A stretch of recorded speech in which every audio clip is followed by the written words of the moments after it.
Matt Crafton is leading the points on the strength of consistency, but Jeb Burton in his first full season, well, he has been the hot story. And don't forget about Brendan Gaughan. He is on a roll and fired up to return to victory lane. But tonight, the guy leading the field to green for the first time in his career, he's not even old enough to drink, Ryan Blaney on the pole. And the gate gets ready to drop on a triple-header NASCAR weekend. We're about to get you set up from Kentucky. Hello, everyone. I'm Krista Voda, and welcome to The Setup. Yes, to say it is a busy weekend at Kentucky would be a huge understatement. All three series racing here on this track. In fact, Nationwide Series just ended practice a few moments ago. But it's the trucks who get things started, and we have so many big storylines. So let's go ahead and fire the engines. We start tonight with Ray Dunlap. Well, thank you, Krista. I think it was Jeffrey Chaucer who said all good things must come to end, and that is the case tonight for Todd Bodine. Todd's a two-time champion and a 22-race winner in this series. He started every race since Daytona of 2005, but he will not be in the field tonight at Kentucky. Driving the number 13 truck for Thor Sport will be Brett Moffitt. He is a young driver who comes from the K&M Pro Series. But earlier today, it was not a great start for this young driver. Here's a look at Brett Moffitt as he was ready to climb in his truck. He was excited for his debut, but in corner number 2, the truck got loose and he hit the wall hard. They had to go to a backup, so the truck that is sitting right here is actually Johnny Sauter's backup truck. They've got it lettered up. Right now they're in inspection and ready to go to the line for Brett Moffitt to make his career first start. Hermie? Well, Ray Gale makes his first start of 2013 tonight here at Kentucky. And the last time we saw him behind the wheel, what a show he put on. It was Homestead Miami Speedway, final race of 2012. He battles Kyle Busch door to door, fender to fender, and he goes to victory lane at Miami Homestead Speedway. Big win for Gale. However, first race of 2013 here at Kentucky, fastest in practice. He qualified 18th, but he is hoping that his experience, as well as that of crew chief Chris Carrier, will give him a chance to go back to victory lane. Rick? Yeah, Hermie, we're going to watch those young drivers, but all the time, whenever Kyle Busch and Brad Keselowski are in the field, they are definitely talking points. And Kyle Busch has definitely outdueled Brad Keselowski up to this point. Yeah, they've raced together in this series 18 times. Kyle Busch has got the better of Brad 17 times. He's won the last 2 races in a row. He finished second in our season opener at Daytona, and his truck's fast again tonight. I don't see any way that Kyle thinks that he's going to get beaten by Brad. The numbers are just sheer science. He's over it. He's going to beat him. Phil, just a little point. It's been 2,850 days since Brad Keselowski beat Kyle Busch in one of these truck races. And it ain't happening tonight, friend. Well, we don't race numbers, so we're going to race these trucks. Brad Keselowski told me he has the best truck he's ever had for a truck series race. Remember, they switched to Ford this year, so it's been a bit of a changeover for Brad Keselowski Racing. We know those Fords have the speed. Right there is Brad's truck. Ryan Blaney, the team truck, is on the pole, so look for Brad Keselowski to make it 2 for 19, beating Kyle Busch.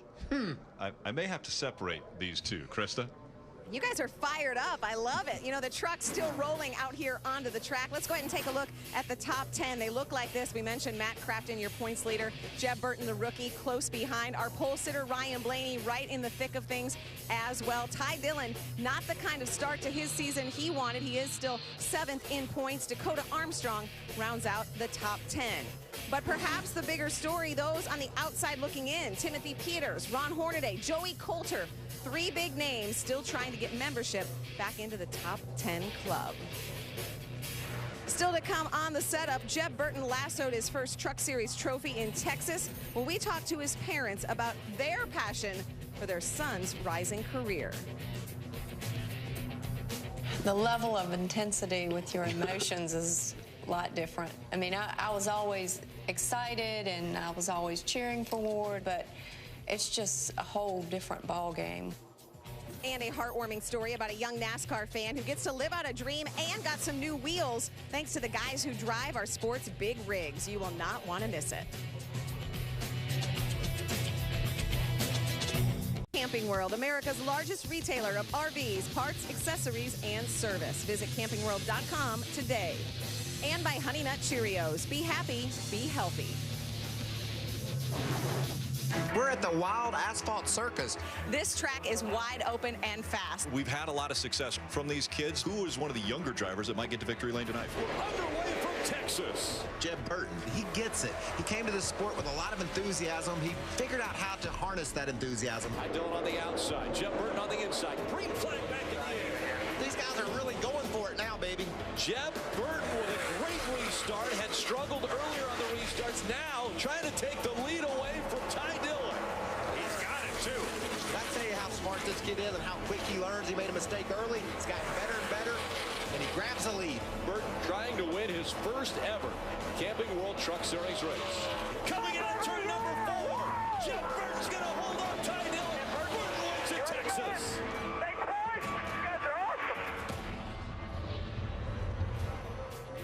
Jeb Burton with the emotional win at our last race in Texas. He and that truck will start 11th tonight. Welcome back to Kentucky. As we told you, things transpire very quickly here. When we last left you and you saw us, there were no trucks behind me. The trucks have rolled out on the grid. As we said, Ryan Blaney with his first career pole, his truck right behind me. Well, in this state, there's no such thing as underdogs when it comes to hoops. Louisville won the National Basketball Championship this year. Kentucky the year before that. Here in the Truck Series, rookie Jeb Burton was a bit of an underdog when the season started. Not anymore. Hailing from a racing family, his parents, Ward and Tabitha, have known his potential all along. I think being around it's addicting. You know, racing is one of the most frustrating things it is, but when everything's right and all that hard work pays off, it's the best thing in life. Green flag is in the air, and Johnny Sauter wasting no time on the break. Jeb Burton did not make that move. He didn't get the start that he needed. Makes you wonder if maybe Burton missed a shift or something on that start. If he did do that, it could cause him problems later in this race for that engine. I eat, sleep, think racing. It's not a minute goes by I'm not thinking about something to do with the race car and how I can be better. I love this kid. He gets it. He came to this sport with a lot of enthusiasm. He figured out how to harness that enthusiasm, however. His daddy's been to victory lane in the Daytona 500. I think he learned from that experience. I think Jeb Burton gets his first win here tonight. Turner Scott Motorsports is an awesome team. All my guys work their tail off. My crew chief is awesome. You know, it's probably the best crew chief I could ask for in the Truck Series. Jeb Burton said, "Do not free me up too much." Mike Hillman Jr. says, "Don't worry, buddy, I've got a plan." What about Jeb Burton? He comes off pit lane in second. I tell you, that's been a good truck, too. He was solidly up in a third spot here when the caution flag came out. The level of intensity with your emotions is a lot different. I mean, I was always excited and I was always cheering for Ward, but it's just a whole different ball game with my child. Ty Dillon, the race leader on the restart, but he's got the rookie Jeb Burton to his inside. Jeb Burton with a great restart, had struggled earlier on the restarts, now trying to take the lead away from Ty Dillon. He's got it, too. Did I tell you how smart this kid is and how quick he learns? He made a mistake early. He's gotten better and better, and he grabs the lead. You put the camera on her doing the race, it'll be more exciting than watching the race. I can tell you that right now. I feel like I'm riding with him on every lap because I'm cheering for him so much. I want him to do well so badly. This time by, white flag in the air, one more time around, and Ty Dillon has closed the gap now. Ty Dillon may have timed it just right. He is within 3 truck lengths. Ty Dillon goes to high side. Burton down low, looking for his first win. Coming out of turn number 4. Dillon with one more shot to the line. Jeb Burton is a first-time winner in the NASCAR Camping World Truck Series. You and the man do that burnout you've been wanting to do. Great job, guys. Woo! I actually have had more emotions, exciting emotions. The level of excitement when he wins and he runs well, it's just, you're so proud. Just so proud. I get more excited emotionally in that than anything I ever did in a race car. Man, it's freaking awesome. I'm just a little old country boy from South Boston and living the dream, man. Jeb's a good young man. We're real proud of him, and we think he's got a good future ahead of him. Jeb's got potential to do much more I did in motorsports, I think. Ward, I got to ask you, you've won a Daytona 500, but how big is this night? biggest day I've ever experienced in racing. Our family just so lucky to be here. Great story and great family. Jeb Burton has been amazing, not only because he picked up his first NASCAR win, but because he has been good nearly every week. And he's been fast in qualifying. He already has 3 poles this season. Well, NASCAR can certainly touch everyday people in interesting ways. Just ask Nick Overby, a 13-year-old who was paralyzed in a car accident.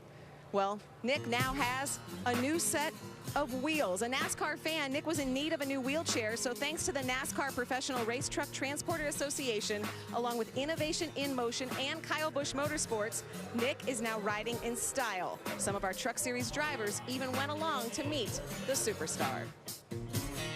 Nick is a 13-year-old boy from London, Kentucky. We're helping him out today by hopefully upgrading his life and presenting him with a all-terrain, all-wheel drive powered wheelchair from Innovation in Motion.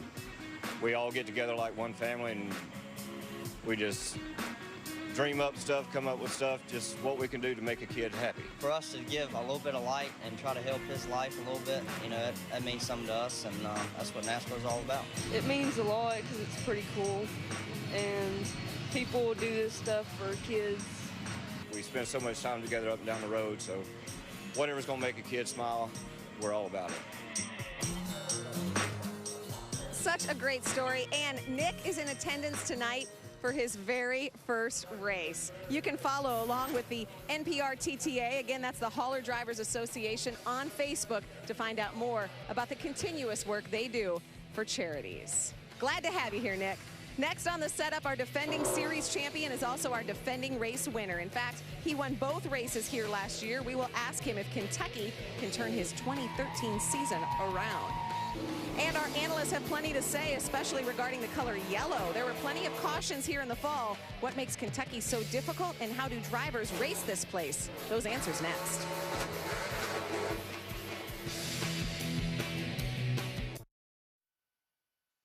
You know, here in the Bluegrass, they know all about winners. Who will be crowned champ tonight? That is the answer we are getting you closer to. The fans on their feet, and the green flag goes in the air. We're underway from Kentucky. James Busch are looking to the inside. They're trying to take that 4th spot away. They are 4 wide as they go to turn number 1. Buescher takes the lead as they go down the backstretch. Buescher with the strong move at the bottom of the racetrack. So strong is the 31. James Buescher back to the front. It's going to be the 31. James Buescher winning in Kentucky. Awesome job, guys. That's 2. Now we got to go get that championship. How cool is this? We're backstage and we're about ready for driver intro. So, James, you got to go fast. 2-time winner at Kentucky. Can you do it tonight? I think so. Our Fraternal Order Eagles Chevy is really fast, and it drives really well. And, you know, struggle a little bit for some speed in qualifying. We start 13th, and we'll see what we can do. You got to go. They're calling for you. Let me get out of the way.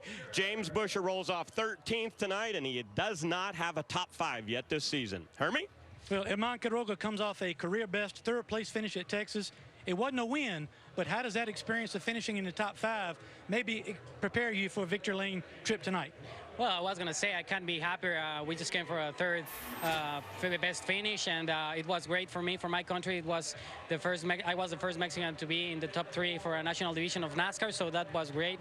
And Order is now on board of my truck, so I feel very, very thankful for them. And hopefully we can bring that Order 77 Net10 wireless truck to victory lane tonight. A lot of momentum and a new sponsor for Quiroga.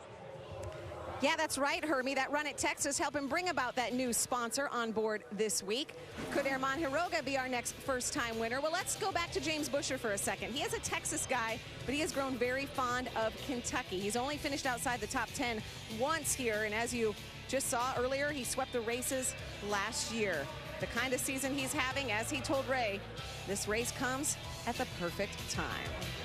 So we talked Buescher, we've talked first-time winners, but there's a bigger question on a lot of these drivers' minds. Let's head back upstairs and ask our analysts about Kentucky.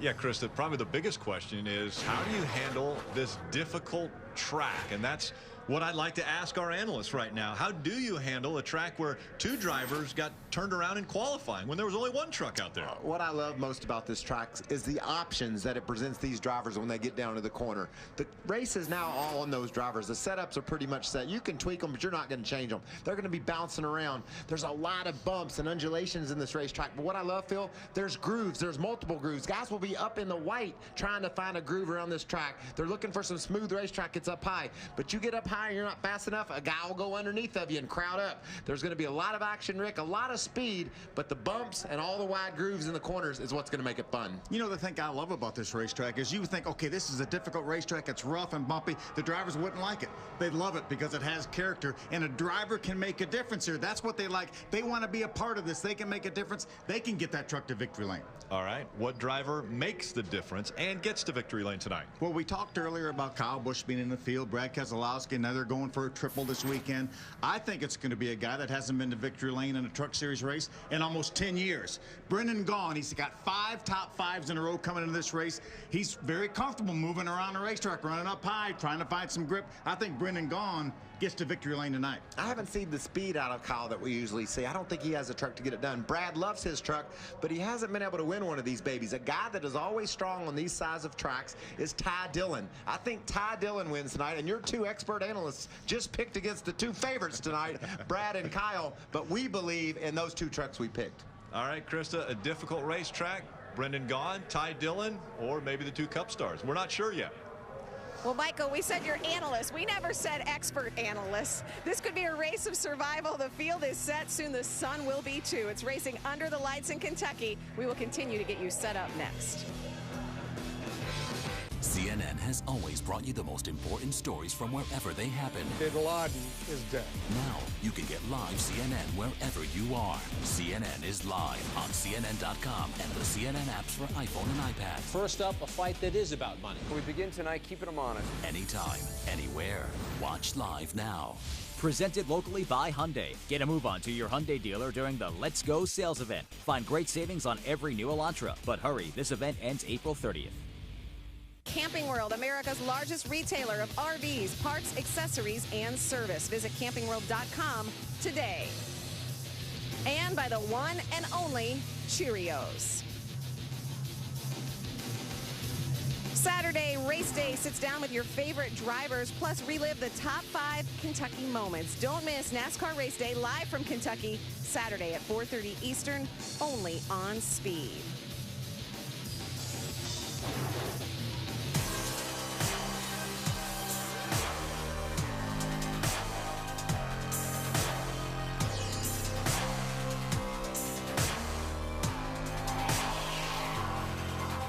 Yesterday, the team spent as much time chasing down runaway toolboxes as they did working on the trucks. A lot of wind and rain here yesterday. Today has been pretty clear, much cooler than this race last year. Still a lot of humidity today. And don't forget also, trackside is coming up tomorrow at 6:30 Eastern. We've talked a lot of stories, but what have we missed, Ray?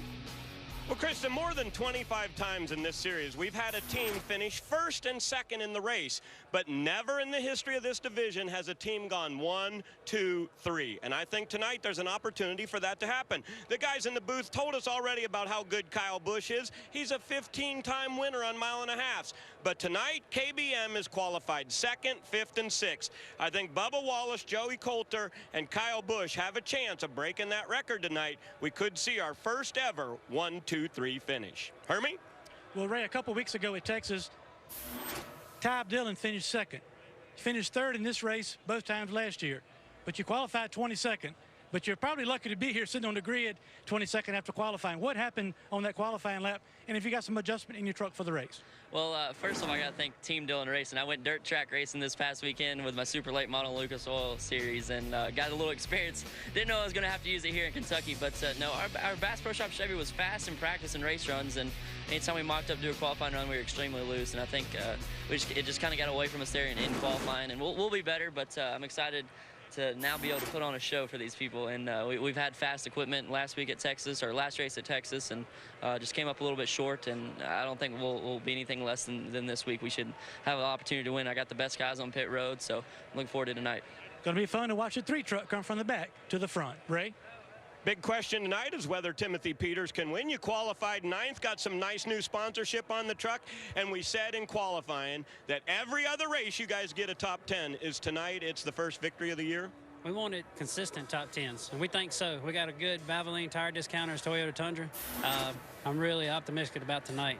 Our luck hasn't went the way we wanted to at the beginning of the season, you know, so here we are starting our summer stretch, and I feel good about it, Ray. I really do. So say hey to Sarah and my son Brantley back at home. Wish you were here. Hopefully we can get that first trophy for him tonight. All right, we wish you good luck. That is Timothy Peter, driver at number 17. Now back to Emporia, Virginia's Hermie Sadler. Well, thanks for that intro, Ray. And I've got Brendan Newberry lining up, and you guys fought a little bit of a free condition some in practice today. Has Eddie Pardue got you fixed up for the race? Oh, yeah. Eddie always tells me he has me fixed up. You know what? Everyone here on NCWTS Motorsports has been working hard, so there's no reason for me to not believe him. You know, this 24 truck has been running good. I got to thank everyone from Core 24 coming out to this race. They've actually been quite a luck charm for us, so I'm excited to have everyone here.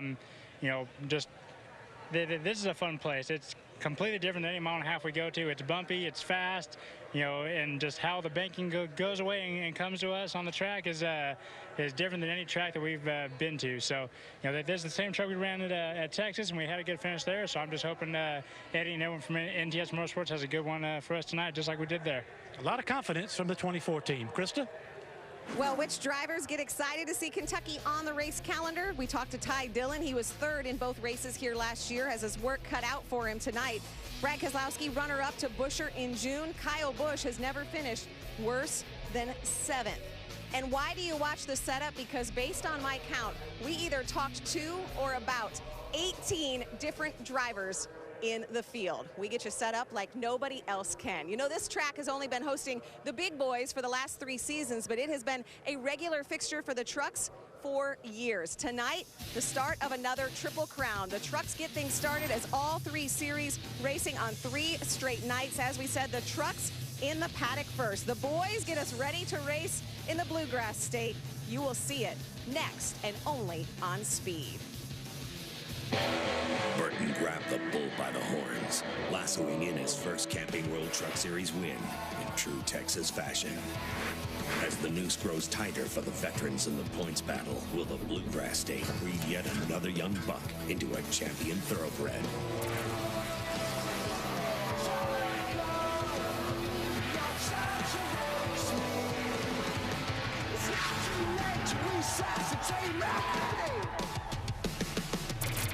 When these steeds are spurred on, it will be like taming the spirit of a wild stallion. Tackling this tri-oval will be tough going. Stealing the win here is like breaching Fort Knox. Succeeding on this speedway is as captivating as capturing the Derby itself. Will the youth be the odds-on favorite once again? Or will the elders finally hit their stride?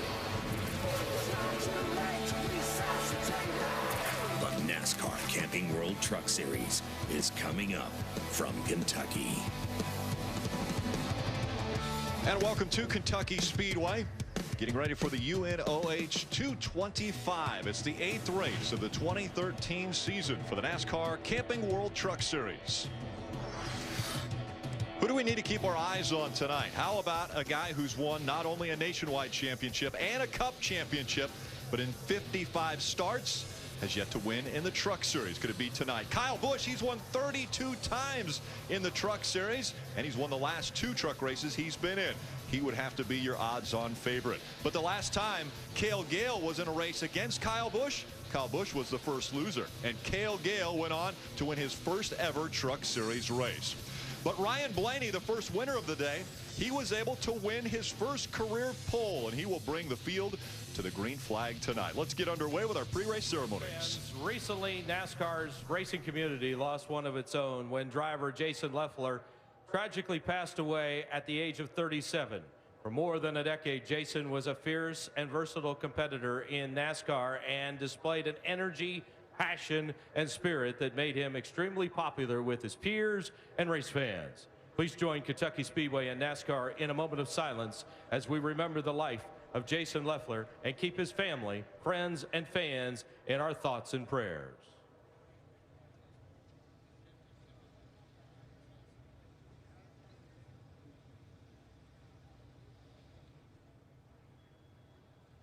Ladies and gentlemen, please rise and remove your hats as the Boone County Sheriff's Department presents our nation's colors.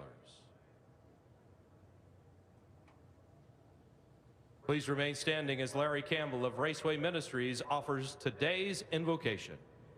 Let's pray. Our Father, we thank you so much for this evening, Lord. We thank you for the beautiful weather. Father, we thank you for the blessings you give to us, as undeserving as we are.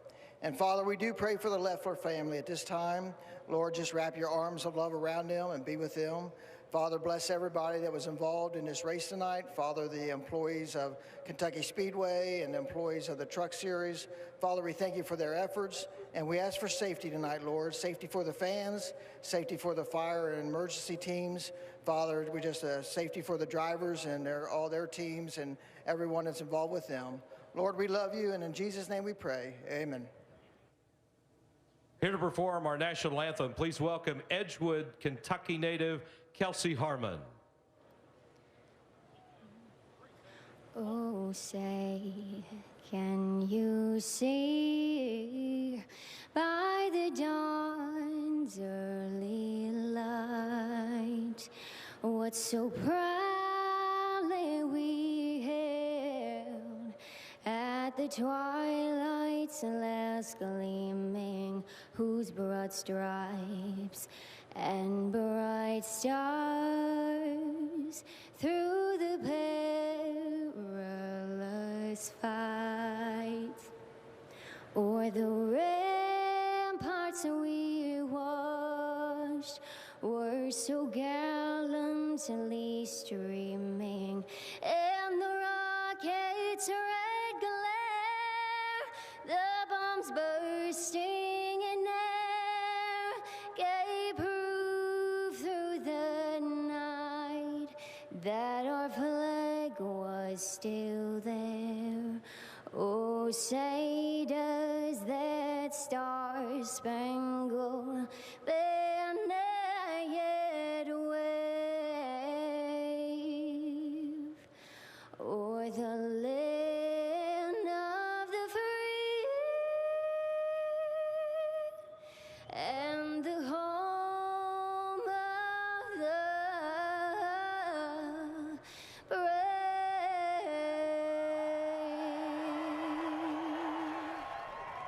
Let's hear it one more time. Final words of encouragement as drivers are beginning to climb into their trucks to get ready for this 225-mile battle from the Bluegrass State.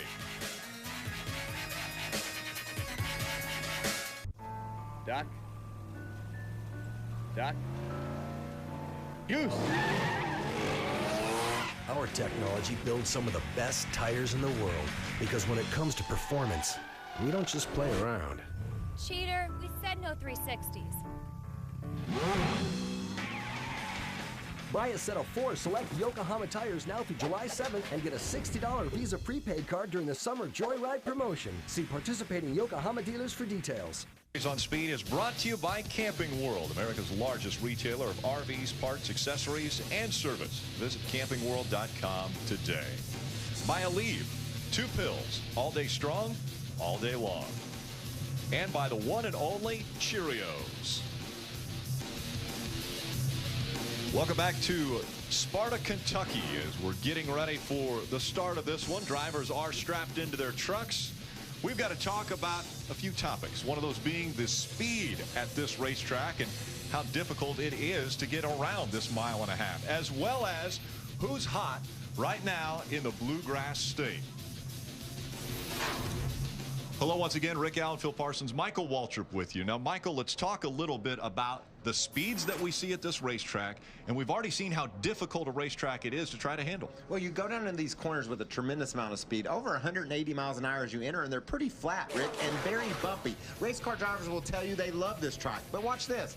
Trucks spin around. They'll just jump out from underneath of you in a hurry. You can see, just with no warning at all, a truck around and into the wall. And when you race side by side, it really gets tight. Action really really picks up because of the aerodynamics. You can see just racing off turn 4, normal line there, a truck around in a hurry. We saw that in qualifying, and we're going to see it in this race. 7 cautions last year because of spins and accidents, so expect action to pick up. Crew chiefs, I don't like this place. Drivers, I love it, but I keep spinning out. I don't get it.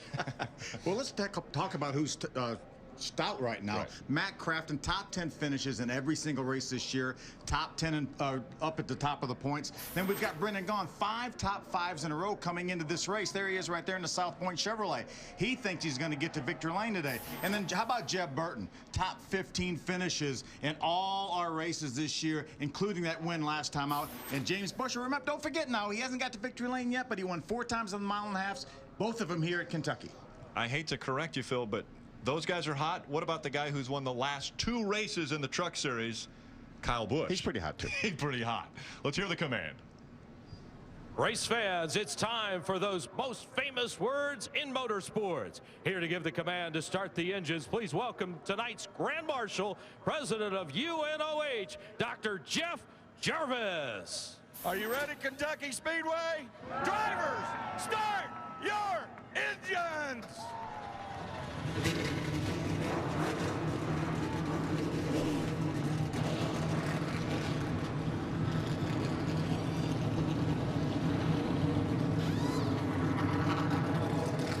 The enthusiasm from the command starts the electricity in the air for the drivers. We're under the lights once again for the NASCAR Camping World Truck Series. Who will get to victory lane at Kentucky Speedway? We're about to get underway. From the racetrack, stay with us.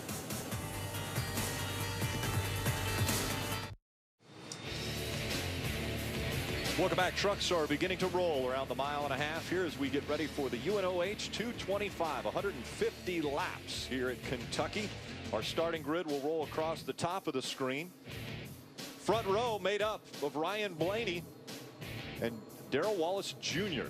Darrell Wallace Jr.'s 3rd front row start, Ryan Blaney's 1st pole. We'll ride along, and there, by the way, is Darrell Wallace Jr. He's setting up his wheel, indexing his wheel, so he's able to pull over after he got out onto the racetrack to do that. We're going to ride along with a few. Here they are. Let's hop in with James Busher. He's rolling off from the 13th spot. The Plano, Texas native won both races here last year, but Phil, he needs a win this year. Hadn't been to victory lane yet. See if he can get one tonight. We've talked about him all night. Brad Keselowski trying to become the 24th driver to win in all 3 series. His dad Bob won in this series at Richmond. Brad's trying to join him as the only father-son duo to do that. He will start his Reese Tow Power Ford from the 12th spot.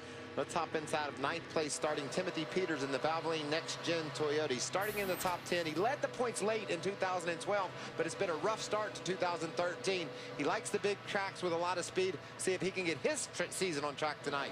This is a guy that really hasn't had much trouble at all this season, both the Nationwide Series and the Truck Series. Kyle Busch, winner of his last 2 starts here in the Truck Series. He will race his Toyota Care Toyota from the 6th position, looking for the win number 3 in 2013. And the 2 at the stories from pit road will be Hermie Sadler and Ray Dunlap. For more on the stories we'll be following, let's go to Ray.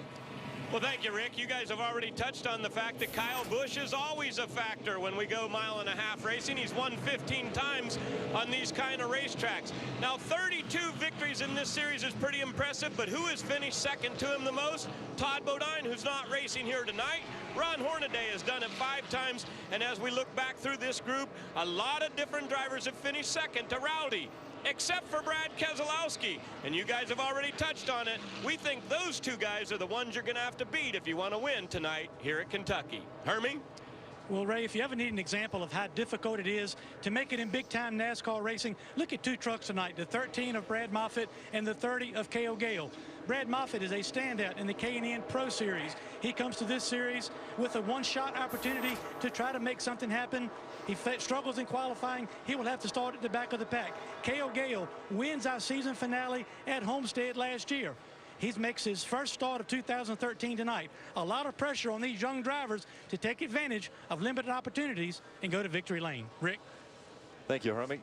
2 young drivers that we will definitely be keeping our eyes on this evening. We've got a couple young drivers that will bring the field to the green flag tonight. Does that bring up any concerns as far as how this race will go with Ryan Blaney and Bubba Wallace, as we see Johnny Sauter with issues on the apron right now. Big time issues. He's over in turns 3 and 4, and it looks like that truck is not running here. That would not be a situation where he's indexing his wheel. I told the official here. Probably ought to just bring that thing to a stop. Here comes the wrecker, buddy. So they have to go get him. They're bringing a wrecker around to give him a shove to get him back onto pit road. Remember, this truck just came off the racetrack qualifying. They made final adjustments right after their qualifying session. Here he comes, Johnny. Could he have hit his kill? You know, I'm sure they've checked the kill switch. And he said we have power. So they're giving him a push almost back coming to pit road. They're still coming to the green here. Need a rear bumper cover. I think you just tore it off. This could be disastrous here for Johnny Sauter. He comes in here 4th in points. Yeah, and that team's done a nice job of struggling through this crew chief being suspended. The problems they had with the fuel cell that lost him his crew chief and some points. They've done a nice job of getting through this, but what could be wrong with this thing, Phil? He could have hit the fuel kill switch, but I'm sure he started right up. Once they got stopped on pit road, they were just getting ready to raise the hood, and it started right up. So he will go back out.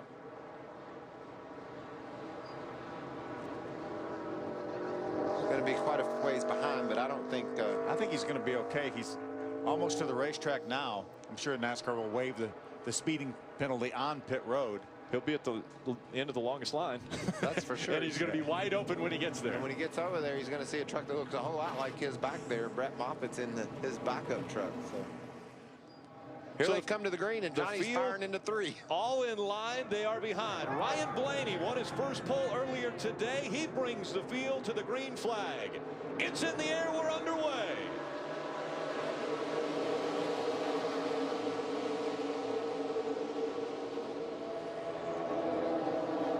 Everyone getting up to speed as they go into turn number 1.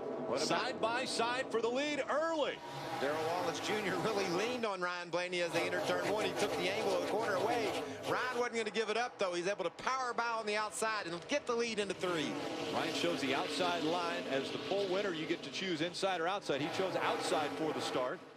Great side-by-side battle for 3rd. John West Townley all the way down on the bottom of the racetrack. Brendan Gaughan up on the high side. Here comes Kyle Busch to join that battle as well. He's on the inside of Gaughan and looking at Townley as they enter 1. Way down to the bottom of the racetrack goes Kyle Busch, trying to find a place to get by John West Townley, running in the 3rd spot. Back behind him, Timothy Peters into 17, trying to make the move on Joey Coulter in the 18. Got a glimpse at the back of that pack, the 19 of Brad Keselowski. Somebody going way high up in the gray stuff. He's able to save it. 2 and 3 wide as they come out of turn number 4. Still out front, Ryan Blaney holds on to the top spot, but a great battle for 2nd. Here comes Darrell Wallace Jr. trying to hold off the 7 of John West Townley. Townley on the outside, trying to make that momentum work as they go down the backstretch. Boy, John West showing some strength early, had a great qualifying effort, racing up here for 2nd. And John West Townley's going to make the pass as they go through 3 and 4. You can see how much room they have down in the corners. John West didn't have to pinch Wallace down at all. He just ran his line and was able to grab that spot away from him. We talked about Kyle Busch maybe not having the speed we're used to seeing out of him. Looking pretty good so far. Diving to the bottom on Darrell Wallace Jr. Tries to take the spot away from his teammate and driver. Darrell Wallace Jr. does. He takes 3rd away. Darrell Wallace Jr. drops back to 4th. Remember, all 3 of the KBM trucks came here to test, as well as Thor Sport. They feel like they really had a great test. All 3 trucks have been fast the entire day. All very strong, and right now all running in the top 10. Joey Coulter back there in the 8th position. The separation between 1 and 2, almost a second. 0.8 of a second separating Ryan Blaney and John West Townley. Then it's Kyle Busch in 3rd. Bubba Wallace is 4th. Brendan Gaughan holding on to 5th. You know, we've seen a lot of progress and growth out of John West Townley. Won that big race down in Daytona in the ARCA Series, but all year long he's just progressively got better and better. We've seen a lot of good out of him lately. And Johnny Sauter, after starting at the back of the field because of an issue before the green flag came out, trying to work his way through the field. Hermie, what happened with that truck? Well, it was a kill switch issue, Rick, is what the team is telling me. There is a switch on the steering wheel that a driver can hit that will kill the engine in cases of emergency. Well, they're not certain if Johnny hit the switch or if the switch is malfunctioned, but they did say they had a similar issue earlier in practice. But as he came down pit road and slowed into his box, he kept on pushing the button. Eventually, it refired. So these guys are running right now, but certainly concerned as to whether or not that issue will come up and bite this team again.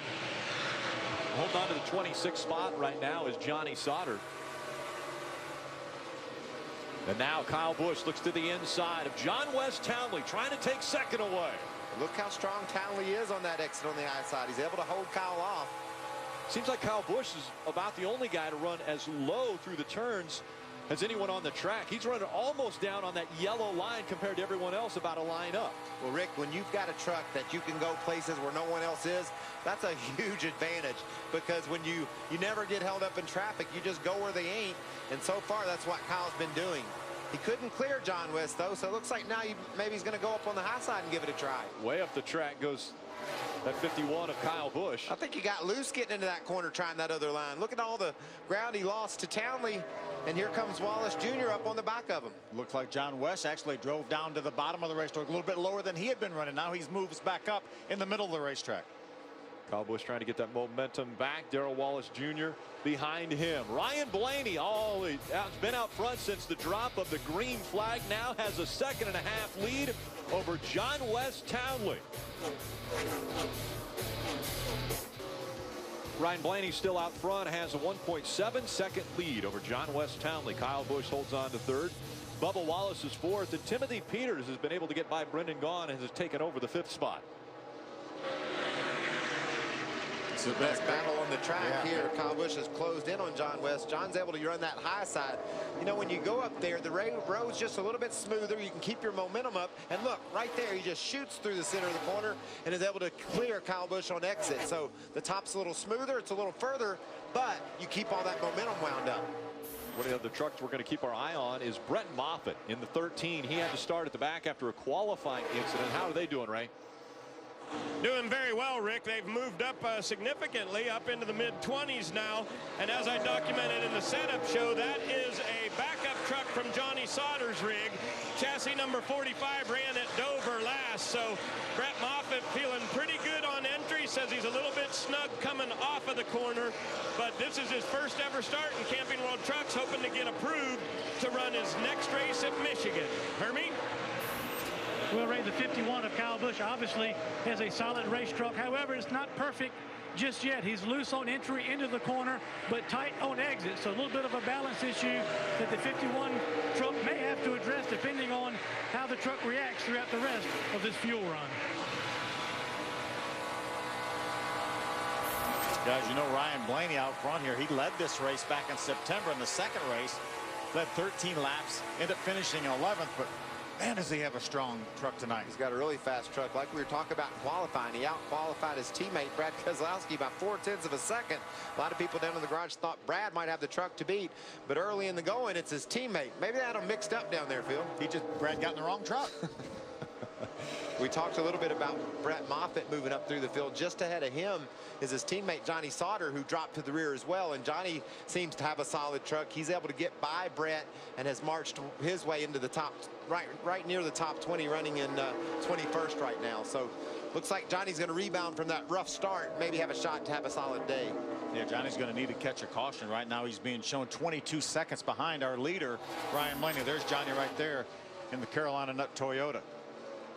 Get 150 laps scheduled for this one, 225 miles from Kentucky. We're on lap number 19. It's been Ryan Blaney since the drop of the green flag, and he has actually separated himself from the field. He is 2.5 seconds in front of John West Townley. Kyle Busch hasn't been able to gain much on Townley as he's still behind him in third. Then it's Bubba Wallace, Timothy Peters, Brendan Gaughan, Matt Crafton, Brad Keselowski, Herman Quiroga, and Joey Coulter, your top 10. Timothy Peters has a great truck tonight, running, as you mentioned, up in the top 5.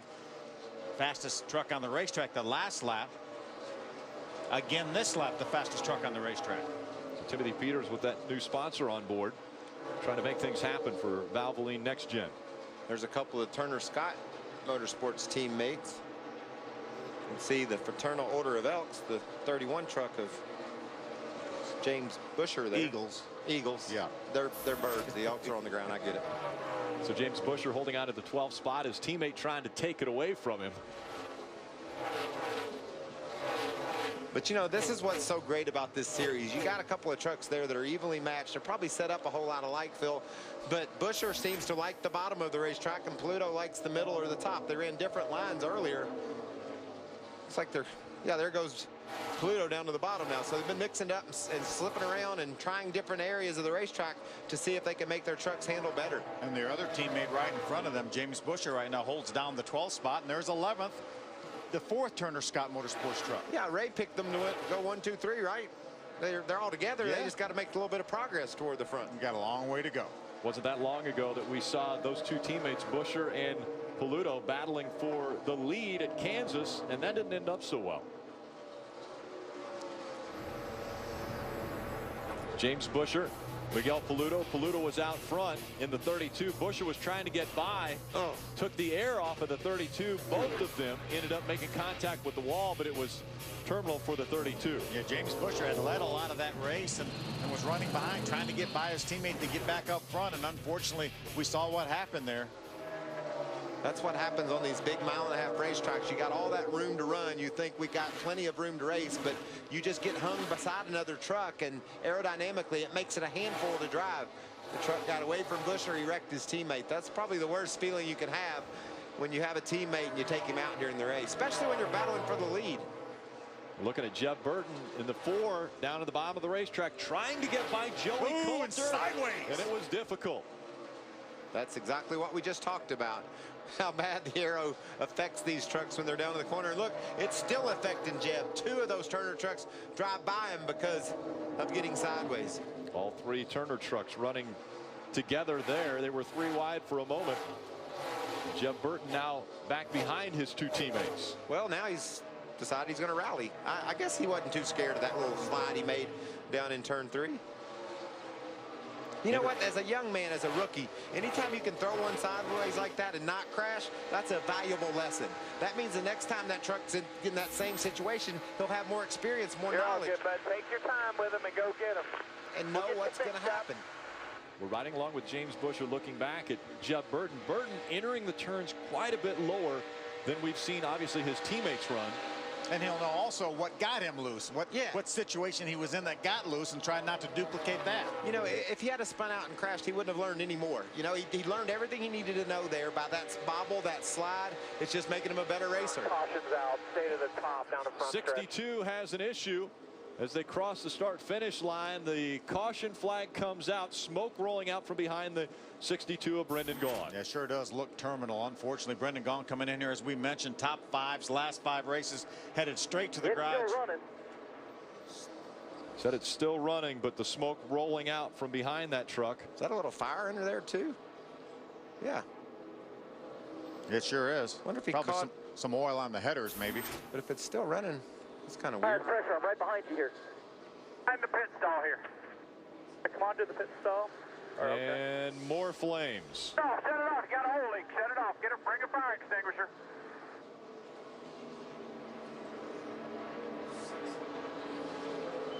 They're telling Brendan, get out of the truck. What a tough break for Brendan. 35 points out of the lead coming in here in 3rd. And real impressive, too, like you said, Phil. He was running in the 6th spot, 5 straight top 5s in a row for he and that team. They really were proving to have a truck they could race for a championship with. This would be a big setback, but they can diagnose where that leak is. Maybe still fight and get a top 20 finish. You never know. Maybe 20, 25th, something like that. Maybe gain some points. Right now, you know, he was finished in the 30s. So certainly, if it was an oil leak or something like that, maybe a broken oil line, they can fix that and get back. As long as he didn't run it out of oil. Saw the frustration out of Brendan Gaughan as he had climbed out of that truck and knew that he had one that was capable of running up front, potentially getting to victory lane tonight, and has to climb out of the truck because of the fire underneath. Here comes our leaders. Pit road. Pit road is open. We've completed 26 laps out in front. It's still the 29 of Ryan Blaney leading the field. Hermie. Very impressive run so far for John West Townley. Qualified up front, still running third. His truck is tight. It'll be 4 tires, a little bit of wedge out. As far as the 51 of Kyle Busch, he is free on entry, tight, center, and on exit. It'll be 4 tires Sunoco fuel and a slight air pressure adjustment. Ray. The Camping World and Good Sam Toyota's at the bottom of your screen. That's Bubba Wallace. He was tight at both ends. They're going to go up 1 round on the track bar to try to loosen him up a little bit. They called for 4 tires. You see at the very front, pit stall number 2 is 29. They're going to hang 4 tires and fuel, but he is going to lose a number of spots. Blaney came in first. Looks like he's going to go out about 4th or 5th. I think the 19 truck of Brad Keselowski put 2 tires on, going to get a little track position. Yeah. A good move early. Bubba Wallace. A couple other trucks there that wound up at the front of the field. And I've been watching Brad Keselowski, and if he's got a great truck, he hasn't shown it yet. Wasn't making a whole lot of progress through the field. Maybe 2 tires and adjustment will wake that baby up. We'll see how 2 tires work for Bubba Wallace as well as Brad Keselowski. Those 2 coming off pit road first. You love food. You love creating recipes with fresh ingredients bursting with flavor. You want to create. You want to use your passion and make food your art. You can be a professional cook, a baker, or even open your own catering business. We can help. Call Star Career Academy now so you can start training. You could be finished in as little as 10 months. Call now. Call STAR today at 1-866-668-2221. That's 1-866-668-2221. Call now. Not many people can say they love their job, but I can. I'm a medical assistant. I have good benefits, vacation time, and work regular hours. I've never had that before. Training as a medical assistant was the fastest way for me to improve my life. If you want to make a change fast, you should call about medical assistant. It could be the best decision you ever make. Call STAR today at 1-866-668-2221. Call now. The Camping World Truck Series. Young Ty Dillon and Tim George Jr. looking to find a way to victory lane tonight in Kentucky. Or could it be Darrell Wallace Jr. who started on the front row? They'll all continue battling after we've been under our first caution.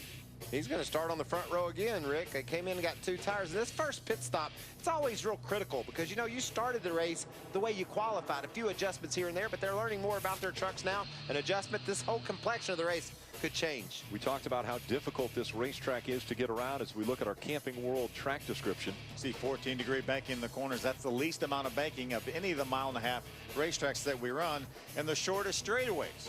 And you can stay wound up a long way, though. You're not going straight, but you got the foot on the floorboard, gaining all kinds of speed. You talked about a flat corner. How about 180 miles an hour into that flat corner? That'll get your attention. And so Darrell Wallace Jr., Bubba wins the race off of pit road. He decides the outside line is the best one to take. He will have Brad Keselowski on the inside as they come out of turn number 4 into the tri-oval. Green flag back in the air. We're back underway. He decided the outside was the lane to take because he got beat on the inside earlier. Look at Matt Crafton to the inside. 3 wide as they go into turn number 1. Crafton trying to take the lead away before they come out at 2. How about Ryan Blaney jumps to the outside of the boss? And the caution will come out early. We got issues through turns 1 and 2. It looks as though Brendan Newberry in the 24. Oh, there. We got another fire. I don't have a shifter, nothing. Looks like the transmission might be dragging on the ground. He said the Blow the transmission. motor up. Yeah, I'm holding the shifter in my hand here, dude. Like literally it's out of the transmission. That sounds a whole lot like a missed shift. See it smoking already. That looks like he was probably about time to go from the 2-3 shift. I think that transmission is dragging the ground. Look at that move by Matt Crafton. That's a serious power move down into turn 1. He made it work. Now it'll depend on the loop as far as where Matt Crafton will be scored, which loop he went over when the caution came out. By the time they came off turn 2, as you see, there's some the drive piece shaft. of the drive shaft coming out. That's the piece of the drive shaft. That's the yoke of the drive shaft. As my friend Kenny Schrader would say, I'm not sure what that is, but it's fairly important. All parts of these trucks are important, and that one's missing from the 24.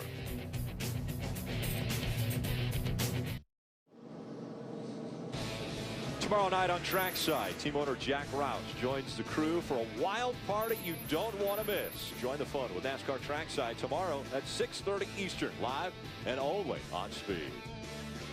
Gorgeous sunset here in Sparta, Kentucky.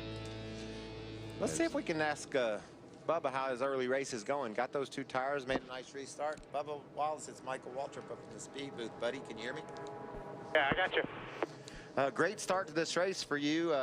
Strong truck. How does it feel out there? Is it slippery? Are you hanging on pretty good? We're a little off, a little bit tight. That's what we were on the first run, so I know it's come in. Jerry and the guys did give me a little good adjustment, so we'll get to see right here. Thought we had a good shot at on that last restart.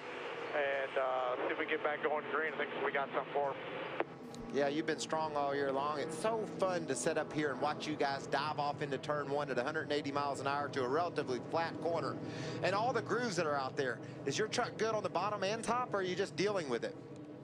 That run, I was just kind of finding a line and working. 1 minute it'd be the bottom, 1 minute it'd be the top. So, like I said, this restart underway, and we'll see where we really stand. Through practice into the test here, we were a little bit better on the top cruise. Okay, bud, you're coming to 1 to go. Tighten them belts up. Get ready to get another great restart. Keep that lead and have fun. We'll talk to you later. Yes, sir. Thanks, Mike. Felt like a spotter. Ray Dunlap. Hey guys, just wanted to give you an update real quick on our most recent winner. Jeff Burton has had trouble moving forward. He was really tight. They made a big adjustment, went down 3 rounds on the track bar on that first stop. And Jeb's saying he just can't pass anybody. He's fine by himself, but when he gets really close in traffic, said that truck is out of control. And we've seen him go to the bottom of the racetrack trying to get by guys like his teammates, but has not been able to keep that momentum up or get back to the gas as quick. And just like he reported on the radio, it is out of control. We've seen him almost lose that truck. So hands full early. But Phil, you know, it's so confusing to me. Used to, when the sun would go down, trucks would tighten up. These days, the sun goes down, the trucks loosen up. So if it's going to get looser, how's he going to hang on to it? And that's what I was talking to some of the guys that tested, Joey Coulter being one of them. I said, did you see a big difference between daytime and nighttime? He said, you know, normally we see these trucks get freer as the nighttime and the track cools down. He said, but it really didn't. Our trucks stayed pretty much the same. So that's what we're talking about, the 3 KBM trucks. That's a fun feeling, too, if you know you're not going to go through that big transition. But we'll have to see if that's indeed the case. Field coming back to the green. It's Darrell Wallace Jr. and Matt Crafton making up a row 1. Ryan Blaney, Brad Keselowski. Then it's Kyle Busch, Ty Dillon, Timothy Peters, John West Townley, and Dakota Armstrong and Jeff Burton, your top 10, working their way out of turn 4. Randy Kaiser brings the pace car off of the track and onto pit road. Puts the field back in the hands of Bubba Wallace and that number 54. Green flag back in the air. Keep an eye on Ryan Blaney. Look at him. There he goes to the inside. It's the same thing Matt Crafton did to Brad Keselowski on the last start. Blaney's going to make it work for him down on the bottom. Ryan Blaney. Oh, Crafton got loose. Won the pole earlier, able to move up into that second spot. Now chasing Bubba Wallace down the backstretch. See, Crafton got loose, slowed his momentum. He seized up the top line there a little bit. 3 wide as they go into 3. Look how tight that is back in the field. Got one truck really high. Bubba Wallace holding on for the lead. Ryan Blaney just behind him. Brad Keselowski holding on to 3rd now. Ty Dillon has made his way up into the top 5. Some good pit work by his guys. Started back in the 21st spot, 22nd spot. James Busher trying to get by that 88 of Matt Crafton. Here's Kyle Busch also working by the 19. These are the 2 guys we've talked about, Kyle Busch and Brad Keselowski. And they've surfaced in the top 5 here. Looks like they got decent trucks. I think Kyle's truck's better than Brad's, though. I haven't seen a lot out of him early. Couple adjustments, though, that could change, but so far, not great. Remember, these guys won the 2 cup races that we've had here at Kentucky Speedway.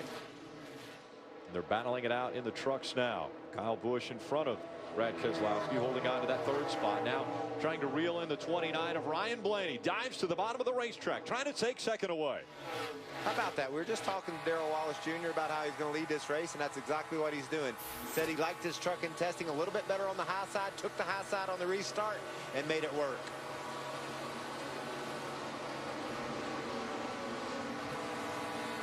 Those things are on the edge of control, aren't they? You see, and we heard not out of the throttle very long either. running the low line is at 51 of Kyle Busch. Now we're seeing Ty Dillon make the move as he goes by Brad Keselowski. Yeah, this is a fast truck Ty Dillon's got. I believe they're going to have to beat him to win this race. It seems like Brad Keselowski's falling off the pace a little bit, Hermie. Ricky's radio to his crew. He might have a right rear tire going flat. Remember, he only got 2 tires on that pit stop, and he is sensing that something is wrong with this 19 truck. Keep an eye on him. He may be coming to pit road. Way down at the bottom of the track now is the 19 of Brad Keselowski. Remember, he did change right side tires. Those were the 2 tires he put on, but certainly could be a soft tire. And it doesn't feel right for Brad as he continues to lose spots. And that is so difficult, Rick, to sit there with a truck that you think you might have a soft tire. You can't wait too long. If it is indeed soft, it'll blow out and you'll crash. But giving up all that time, and look, did it look like that right rear is a little bit low? Well, I'm not sure. I think he's decided just to go. Oh, I think it's low. He's got to spin behind him. A truck goes around. Max Gresham in the 88 around. That will bring the caution out. Timely for Brad Keselowski. What a huge break for Brad Keselowski. He obviously had something going wrong with that truck. Unfortunate for Max Gresham coming off a great 3rd place finish at Charlotte, his career best. Isn't this the way that sport works? It'll just bless you and then bite you. It's so unpredictable and hard to look at. Doesn't look down. It's not obviously flat here, but there's certainly an issue with that truck. Yeah, he couldn't hang on to it. This will give Brad Keselowski. Left rear maybe, Michael? Is it left rear low? That's hard to tell. Right here. Let's stay right here. Put 4 on it. I like it. You know, 10 pounds, you probably wouldn't be able to see it, but it'll certainly change. They adjust a quarter, a half, sometimes a half pound of air when they make a pit stop. So you let 5 or 6 pounds out of one, it's going to really affect it. Hermie, what are they saying on the radio? Well, Brad came on the radio and stated pretty much what you guys were getting at. If it was a flat right rear tire, he probably would have spun out by now. But now he's asking his crew, maybe look at the track bar. He thinks maybe the track bar may be moving on the right side and really raising up on the right side. He says the truck is really rolled over on the right side. So they're all going to come in, put 4 tires on, and check this truck over. This caution, a big break for the 19. You know, the right side of the track bar, the Panhard rod, is adjustable. So there are times when that will come loose and slide down all the way to the bottom. And would make that truck do just what he's saying, roll over on the right as that thing falls down. So he definitely had some serious issues. We saw Max Gresham climb into the back of the ambulance. They'll take him to the infield care center as the 19 comes down in front of you, Hermie. Yeah, they're going to go to work on the right side, put their 2nd set of right side tires on the truck. They'll come around, do the left sides as well. Probably going to put the tires on, sitting still for just a moment right here. Probably going to get the tires put on and then maybe come back to pit road and take a look underneath the bottom of the truck to see if they can find anything else mechanically that may be wrong with the 19. They were changers looking for it when they were changing the tire. When they took the tires off both the right and the left side, they were looking to see if they could see any issues. And they also grabbed that rear track bar that we were talking about and shook it. It didn't move. It didn't appear it moved. So they did check everything out underneath the truck, Hermie. It'd be interesting to see if they come back. If they come back, they must have found something under there. So after Brad Keselowski had worked his way up into the top 5, he fell back just as quickly, but a timely caution. Not so much for Max Gresham. Saturday race day sits down with your favorite drivers, plus relive the top 5 Kentucky moments. Don't miss NASCAR race day live from Kentucky. That's Saturday at 4:30 Eastern, only on Speed. Was the day I was born in those top 5 Kentucky moments? I think it mentioned possibly Kentucky moments with a Hall of Famer, maybe? My brother. Possibly. Once again, the 19 on pit road. They're checking underneath the hood of that truck. They've checked under the rear end to see if there is an issue back there. And it looks as though they'll send him back out.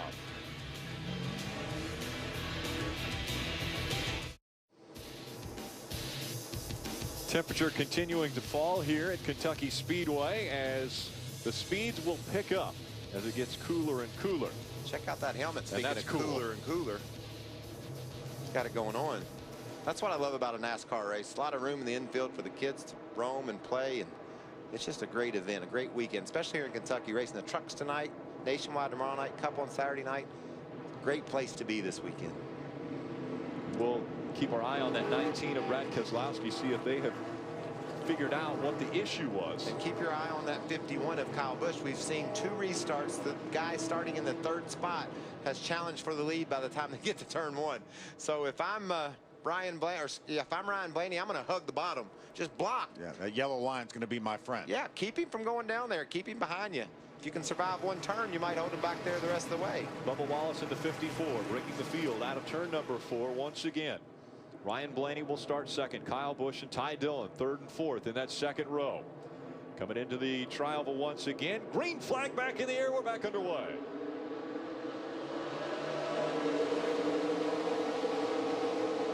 Great restart on the inside for Ryan Blaney. Okay, that's another option. Just get a great restart. There they are side by side, just like the start of the race. Sideways goes to 29 of Blaney. He hangs on to it. Nice job. You're outside, outside. I'll tell you what, that kid is amazing. Dave, outside.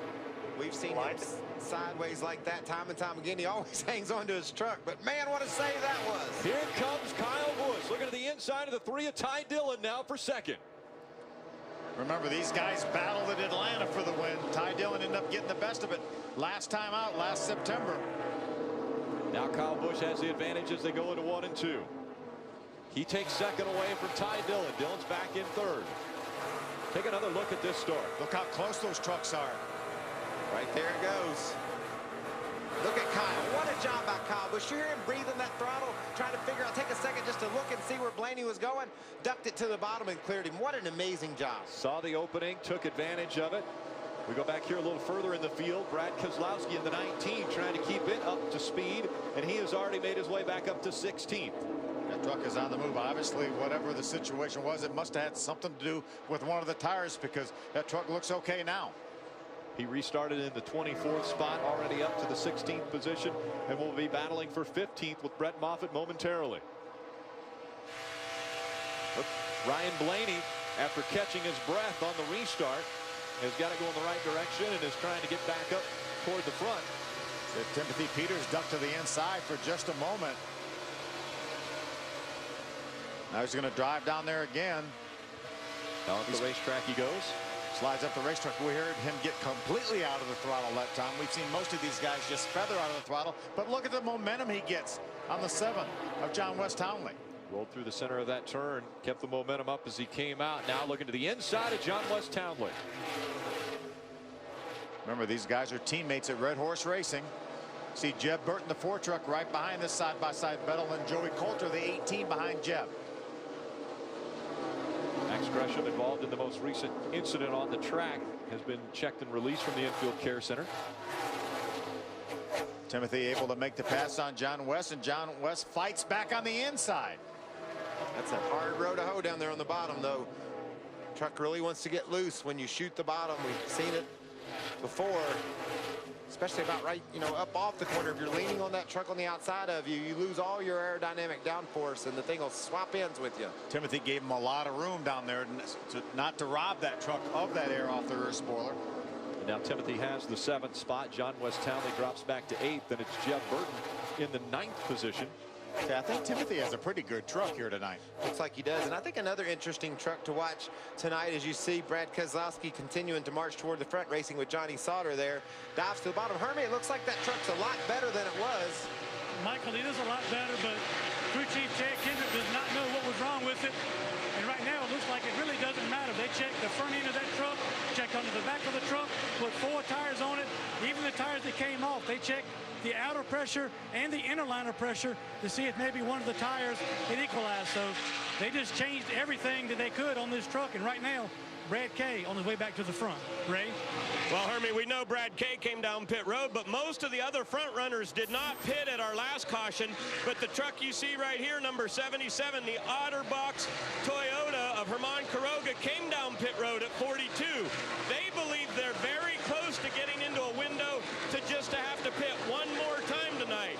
If it could play out that way, it could be really nice strategy. They got about a 20-lap differential on the guys who pitted the first caution when Brendan Gaughan blew up. I like strategy, too. We've talked about how difficult it is to pass trucks. You get hung in the back, you'll stay there. We saw some 2-tire stops on that first caution for track position. And if you can get off sequence and figure out a way to gain that track position because of fuel mileage, that could be the difference between winning and losing tonight. I think he's right, though, Ray. We pitted on lap 42. That leaves 108 laps. You split that in half, 54 laps, and that's right within reason for what these guys can make it on a fuel load.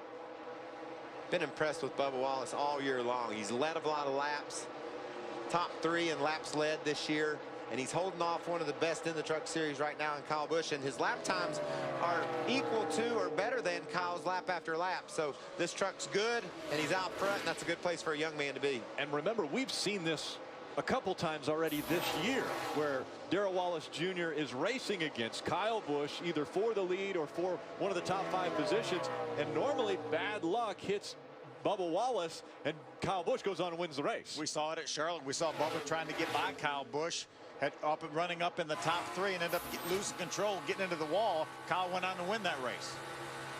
Kyle Busch chasing after that 54 of Darrell Wallace Jr. now. The difference between the two, 0.6 of a second.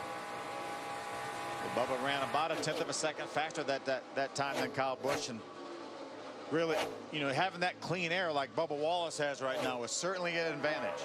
Top 3 have separated themselves. Ty Dillon holding on to that 3rd spot, has almost a 3-second lead over James Buescher, who's made it up into the top 5, running in the 4th spot. Matt Crafton holding on to 5th. Nice job by James Buescher. He started back in the 13th spot, made his way now up into the top 5. Buescher, a driver trying to get things back on track after winning the championship a year ago. Wanted to come back and see if he could be the first ever Truck Series driver to go back-to-back with championships. And right now he's holding on to the 5th spot in the point standings, but 50 points back. He's been consistent. He's had top 15 finishes each and every race, but only 3 top 10s. And we're used to seeing him finish in the top 10, if not the top 5, every single race. Camping World and Good Sam jumping on board with Bubba Wallace as he leads at Kentucky Speedway. Can he finally end the deal and close the deal here?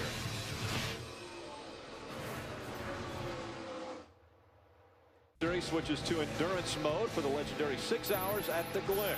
Tempers will be tested and contenders eliminated. The Grand Am Rolex Sports Car Series from Watkins Glen, live Sunday, 11 a.m. Eastern, only on Speed. Look at him saw on the wheel there. James Buescher, that 31, still trying to make up ground as Buescher running in the 4th spot. Hermie Sadler. Well, Rick, the 51 of Kyle Busch is in 2nd position, running behind his teammate on a truck that he owns in Bubba Wallace Jr. Now, listening to Kyle Busch talk, it gives you the impression that there may be a little bit left in this 51. His last comments were he's taking it easy to save the right front until it's time to go. And secondly, taking a little bit of time to watch Bubba Wallace Jr. drive around this racetrack and making some comments, some good comments, that is, on how Bubba Wallace is negotiating this racetrack. Ray? Hermie, just to give you an update on Bubba Wallace, I just jumped up on the pit box and asked his crew chief, Jerry Baxter, what are you going to do on the next pit stop? He said, the only way I see it is we have to get 4 tires to give ourselves some options. They got 2 on the first round. If they get 4, then on the very final pit stop, they can go 2 or maybe even no tires to try to stay up front. And that's a good point, too, because the tires are not falling off very much here. We've only lost a couple of 10ths of a second from the fast laps right after the caution, but Kyle Busch has just been eating away at Bubba a little bit at a time. Mostly lately, he's been faster by about a 10th a lap, and you can see he's eating into that deficit. But I like what the mentor is doing with the student, watching his line, watching him work. And we also see inside of these trucks how hard this job is, how hard they work behind the wheel. Speaking of a guy that's working hard, we've seen Jeb Busch lightning fast. Oh, darn it, I did it. Jeb Burton lightning fast all year long. But this night, he's not that fast. He's back in the 9th spot. battling for a 10th place, a place in the top 10. But just think about this, Phil. This is a great way to learn. Let's watch his patience. Let's see how our winner from Texas is able just to focus and fight through a truck that isn't quite as good as he would like. See if he can improve it and make gains toward the victory tonight. And give Mike Hillman Jr. a couple more opportunities to adjust on that truck, as we see Brad Keselowski now going for the top 10, getting by the 18 of Joey Coulter to move back up into the top 10. He's on the move. He is. Watch him work that truck. You can see just real quick back and forth movements to make sure that he understands what that truck is telling him. Waving at the truck behind him as he gets by so that he says, I appreciate the way you raced me early in the going. But watch him. He's got that hit leaned over and really battling against that truck. You got to do that for 225 miles. That's a night's work. Now, Jeff Burton's uncle is Jeff Burton, and they call him the mayor of the garage. We got a battle for the lead. On the inside, here comes Kyle Busch trying to take the spot away from his teammate and driver, Bubba Wallace. They're coming up on the slower lap traffic. How's that going to affect the two battling for the top spot? Bubba hangs tough. He was able to split Norm Benning and looks like keep ahead of Kyle Busch as he goes the inside of Jeff Agnew. And here comes Kyle Busch looking to the inside. Both of them ducking below the 27 now. Darrell Wallace Jr. still holds on to the lead. Kyle Busch came up beside him, battled for the lead for a moment until they got to the slower lap traffic. Now he's fallen back in line. And I don't think Kyle Busch really pushed the issue there. He may have been able to push the issue and work around him in that traffic, as we see Brad Keselowski going for another spot, trying to go by Jeff Burton for the 9th spot. We talked about the student and the mentor. That was some good classic example of the mentor chasing the student down, getting him in a bind, but then watching how the student took the traffic. That was textbook passing of lap cars by Bubba Wallace, and his boss was sitting right there watching. You couldn't ask for a better moment in this race for that young man. Jeff Burton now will tuck in behind Brad Keselowski as Brad continues to make the move to the front. Was able to get by Jeb. He has the 9th spot now.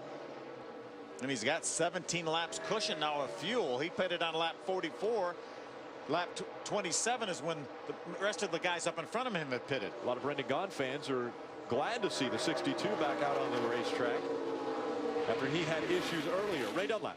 Well, Rick, I said minutes ago that Brendan Gaughan had blown up. That was very incorrect. What happened, he said he had seen a bunch of smoke under the hood. The problem was the oil pump had gone bad. So they put a new belt on there, new oil pump, and got it fired back up. Brendan just reported in that he's a good bit free. But remember, he came in here 3rd in points, so great to see the 62 back on track. They restarted 32nd, going to try to move up and gain a few points. They're 34 laps down, though, is the problem, Ray. Obviously, he's going to try to stay out there and get as many points as he can, but that time behind the wall has definitely hurt their chances. Yeah, right now he's up to the 31st spot, so he's already gained 1 spot, and the 2 trucks in front of him, Max Gresham and Justin Jennings, are both out of the race, so we know he's going to get 2 more points. It's all about just getting as many as you can tonight. Problems on that truck. 5 finishes in a row coming in. Love this battle for the lead. Darrell Wallace Jr. holding off Kyle Busch. Looks like Rick Ren's communicating with the crew there, trying to explain to them when they're going to need to get gas. We know that the truck that's leading the race got 2 tires, and that's working out great. So for crew chiefs, you're taking all that information in. You're understanding who got 2, who got 4, when you're going to pit, and how you're going to maintain your track position. And Kyle got 4, so we think Kyle may be going with 2 this time. We think Jerry Baxter for Darrell Wallace Jr. is going to go with 4. You know, if you're going to get 4, you probably ought to get them under the green, because you're going to lose less time. You come to pit road and get 2 under caution, you gain track position. Pit stops are coming up. We want to take a quick break before that happens. We'll be right back to the UNOH 225. Bubba Wallace still in front of his boss and teammate Kyle Busch running 2nd, 7/10 of a second back, and then it's 4 seconds back to Ty Dillon. So the top 2 have separated themselves from 3rd. Brad Keselowski continuing to chip away at the lead that Bubba Wallace has put out there. Keselowski running 9th, trying to take 8th away from John West Townley. And guys, remember, it's been 51 laps since the majority of these top 10 here has been on pit road.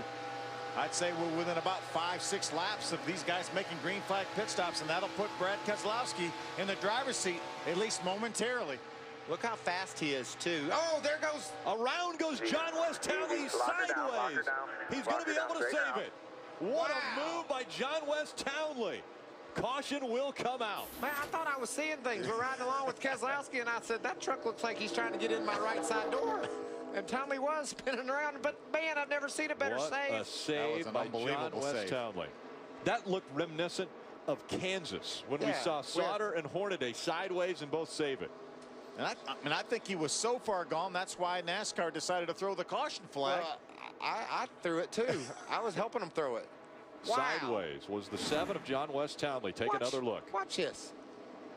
How's he do this? See, Brad drives to the. He's loose before Brad ever even gets to him. No, it didn't have anything to do with Brad, but watch this. That's what you do. You never give up driving. You never give it up, and he never locked it down. He never gave up. He pulled that thing out. I can't wait to watch this kid at Eldora. If he can do this on the asphalt. For Eldora watch right this there. here. As you can see, it's like, is he coming that way? Look how far that left front tire was turned. It looked like it was turned about 20 degrees. Saved it, kept going, but the caution has come out. That's timely, as now we'll have pit stops. These guys just never cease to amaze me, the things they can do and accomplish. Wow. You know Brad, as he's going by, so well, there's a wreck. Yeah. He knew he was going around. And Brad was probably thinking I'm in it, too. I'm getting ready to be wrecked. So the pace car back out in front of the trucks. It's Darrell Wallace Jr. in front of Kyle Busch, Ty Dillon, James Buescher, Matt Crafton, and Ryan Blaney. They're your top 6. And here comes Bubba leading the field onto pit road. We'll go first to Hermie Sadler. Well, Rick, Kyle Busch obviously likes his truck, running second. Got up and challenged for the lead briefly before falling back into second place on the racetrack. I talked to Rick Wren, the general manager for this race team. He said they will get 4 tires and there will be no adjustments on the 51 for Kyle Busch. Ray. Bubba Wallace said he didn't love his truck really late in that run, but Jerry Baxter said we can't afford to make any changes. It's been perfect. On the bottom of the screen, you see the Bass Pro Shop Chevrolet. Ty Dillon saying he's loose in and tight off, but the biggest problem is the looseness. So they'll make an adjustment with air pressure, putting 4 tires on. It's 4 tires for Bubba Wallace. He definitely won't be the leader going off. Looks like Kyle Busch will be the first guy to leave pit road. Bubba Wallace is going to go out about 6th. How about Brad Keselowski? 2 tires. We know he had 4 tires. Back on lap 44, comes in 2 tires, gets him a little track position. But remember the last time he changed just 2 tires? What happened to that truck? Yeah, it was really loose. It'll be interesting to see if it happens again, because talking to Ty Bodine earlier tonight, he said 2 tires will make you loose. We saw Brad loose. They couldn't find anything wrong with the truck, so they're taking a chance here. Great save by John West Townley, but as sideways as he was, the caution did come out. Oh.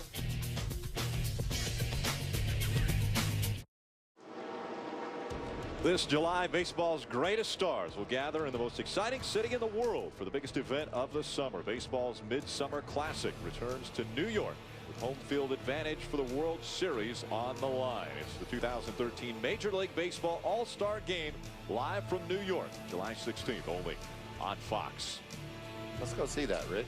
I think it'd be a great game to enjoy. Again, home field advantage on the line.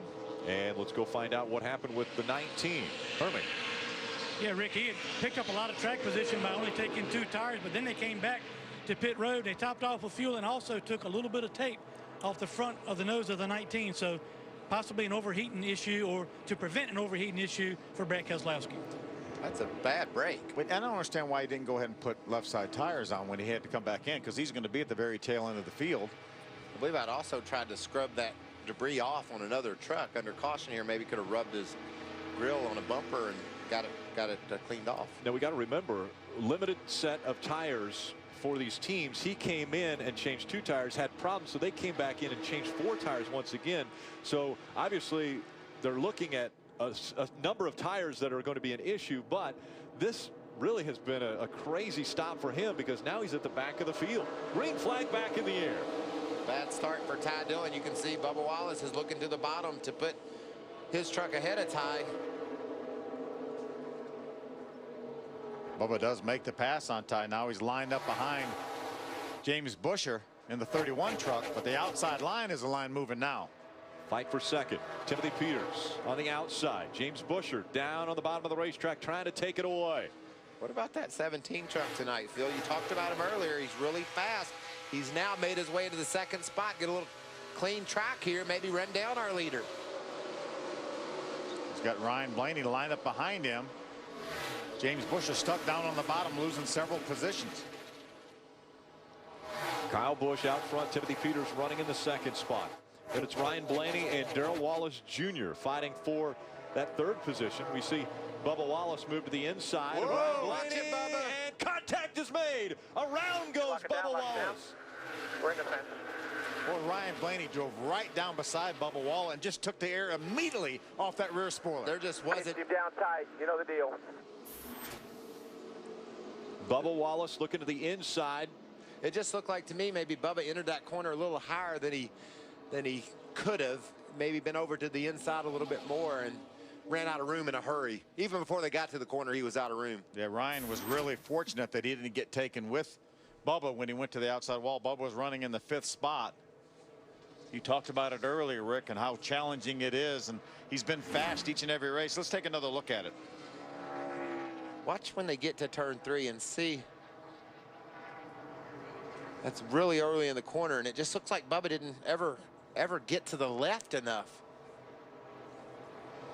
Yeah, Ryan really was at the top of the block, it looked like. Well, pretty much the middle. There was some room down on the bottom.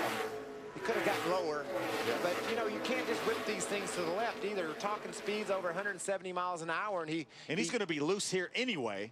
And you can just see he never could get over, he never got the front end over. He started loose getting in, and it looked like he chased it up the racetrack, and there was Ryan Blaney there, nowhere to go. Yeah, I think that's why he didn't get down to the bottom, Michael, because he was already loose getting in. He couldn't turn the steering wheel. Yeah. A lot of damage to the 54, and a very frustrated Darrell Wallace Jr. about to climb out of that truck. Caution out once again at Kentucky.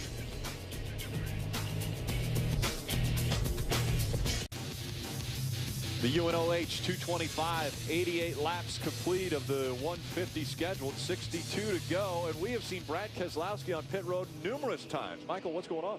I don't know. Let's ask him, see if we can get Brad to talk here a bit. Hey, Brad Keselowski, it's Michael Waltrip up in the speed booth. Had some issues with the Reese Ford. You got them squared away. It looks fast when you get to rolling.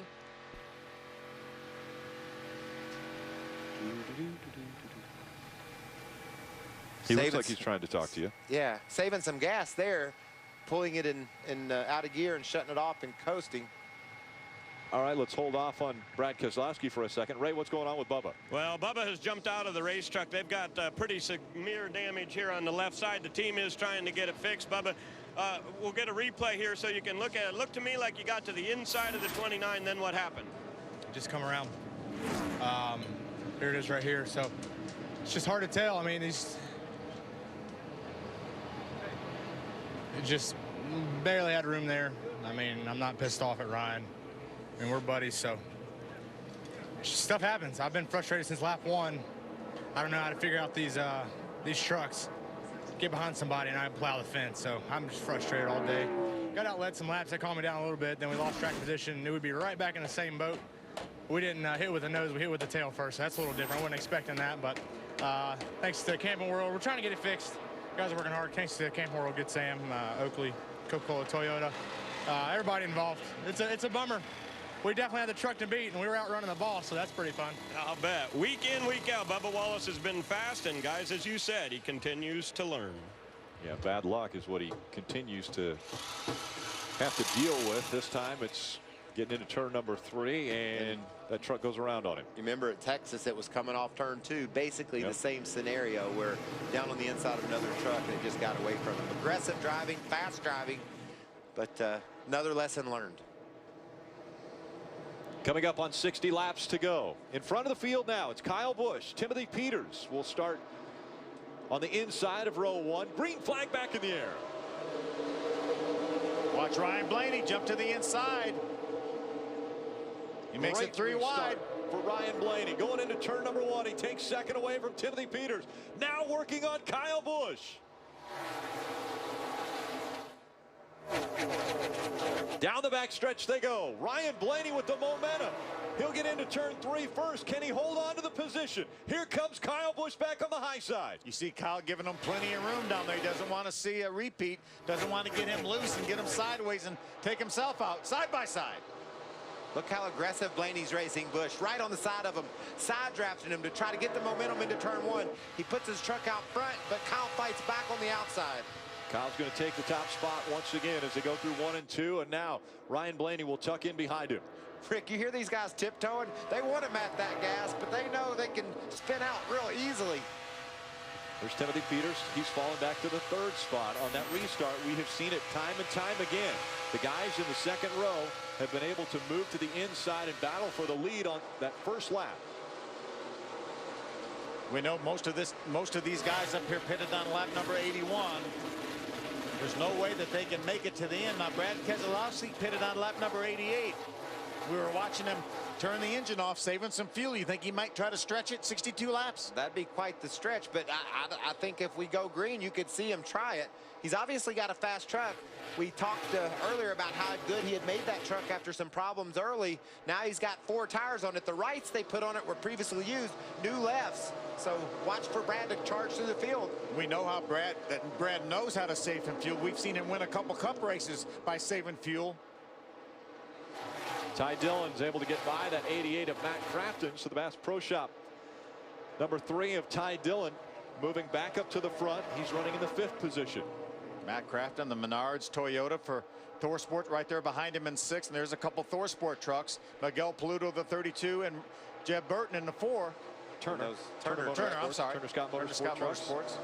And you can see we talked about Jeb being patient, having a truck that isn't as good as he's had in recent past, but seeing if he can make something out of it. He's currently riding in the 8th spot, running the high line through turn 1 and 2. This is a great learning experience for the young man. I'm sure that his last race was his favorite learning experience. Yeah, it was. As he learned how to hoist the trophy above his head. Burnout and all that good stuff. He got an A+ on that test. But some days like this are equally as important as you try to figure out how to race for a championship. Sometimes you don't have that blazing speed. You just got to persevere through it, and he's doing that tonight so far. Kyle Busch is out in front of the field. The last time Cale Gale was in a truck, he was able to outduel Kyle Busch. That was at Homestead, Miami.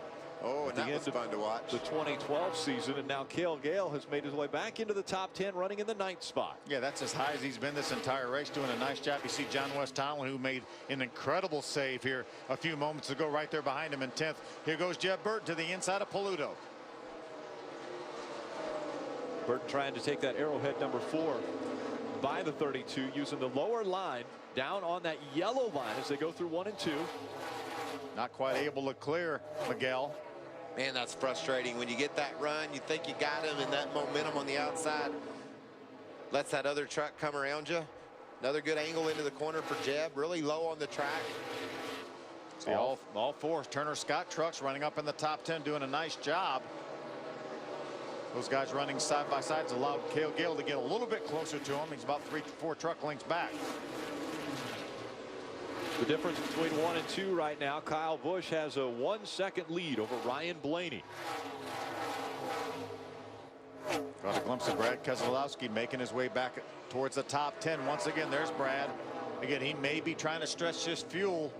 And he's a master at it. We saw him already. When you start saving fuel is as soon as you leave pit road. We saw him shutting that engine off and coasting. He won this race here a year ago by going longer on his gas. The cup race, yeah, by going further on his gas than anyone else. Can he do it tonight? We'll find out. Kyle Busch, though, the man to beat. He's out front of the field here in Kentucky.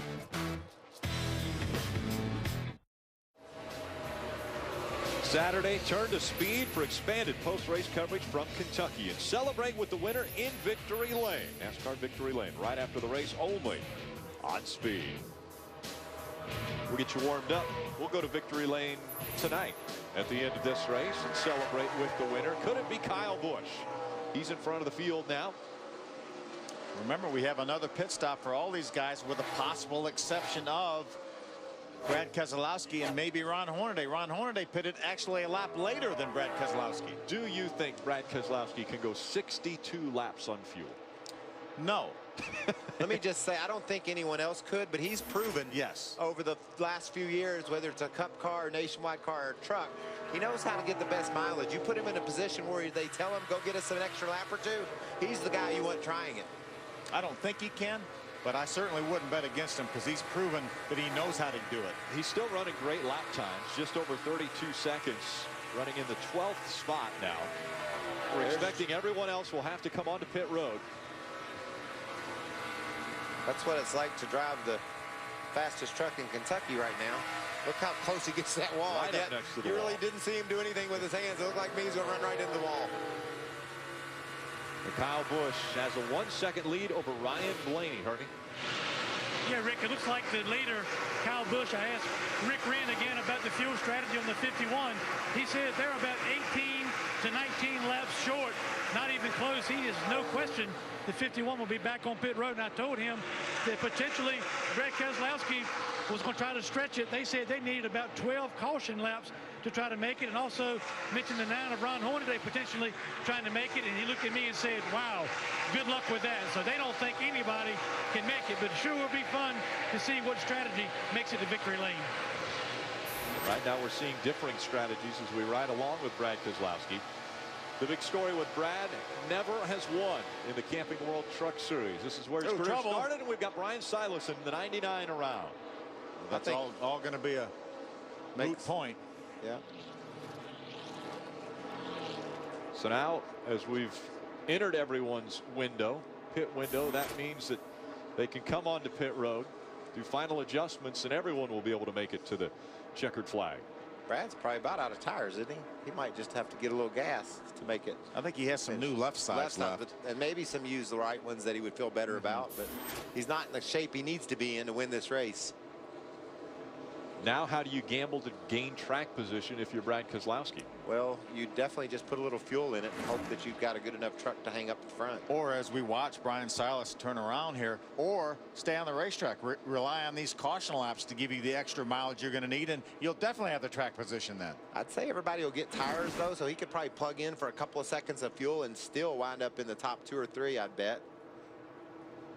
Yeah, he would potentially be a sitting duck if someone comes out has better tires than he is up front. He's not in great shape anyway. Right. So got to roll the dice. And we've seen these tires and these times not fall off a great deal, Rick. A couple of tenths is all, and that's not much when you talk about 40, 50 laps on tires. So we'll see what they do, but Brad's best chance is to either not go to pit road or just get a little splash of gas so he can make it to the end. Pit road is open. Jeff Agnew in the 27 is going to get the free pass. That will put 20 trucks on the lead lap as they are making their way onto pit road. Let's go to Herbie Sadler. Well, Rick, it's been a quiet but productive night so far for our champions, James Busher. He comes to pit road a little bit free on entry. It'll be 4 tires and a wedge adjustment for the 31. The 51 of Kyle Busch come back down to pit road as well. 4 tires, topping off with Sunoco fuel. He was about 22 tires now. A 2-tire stop for the 51, Ray. For sure, it'll be 2 tires for the 17. Timothy Peters said he needs a little help on his entry. Crew Chief Doug Randolph was saying to Ryan Blaney, we could go with no tires and do fuel only. They went with right sides. They'll be second off right behind Kyle Busch. And he said his truck is really, really good coming off the corners. They believe they've got something for Kyle tonight. We're about to find out if they do. Take a look at the 31 coming off of pit road. A close call between he and Tim George Jr. That's just normal operating procedure down there. These guys are on differing strategies. A little bit of scratch there on that right front. I don't think it's enough to hurt him. Watch this now. Watch Brad Keselowski behind him.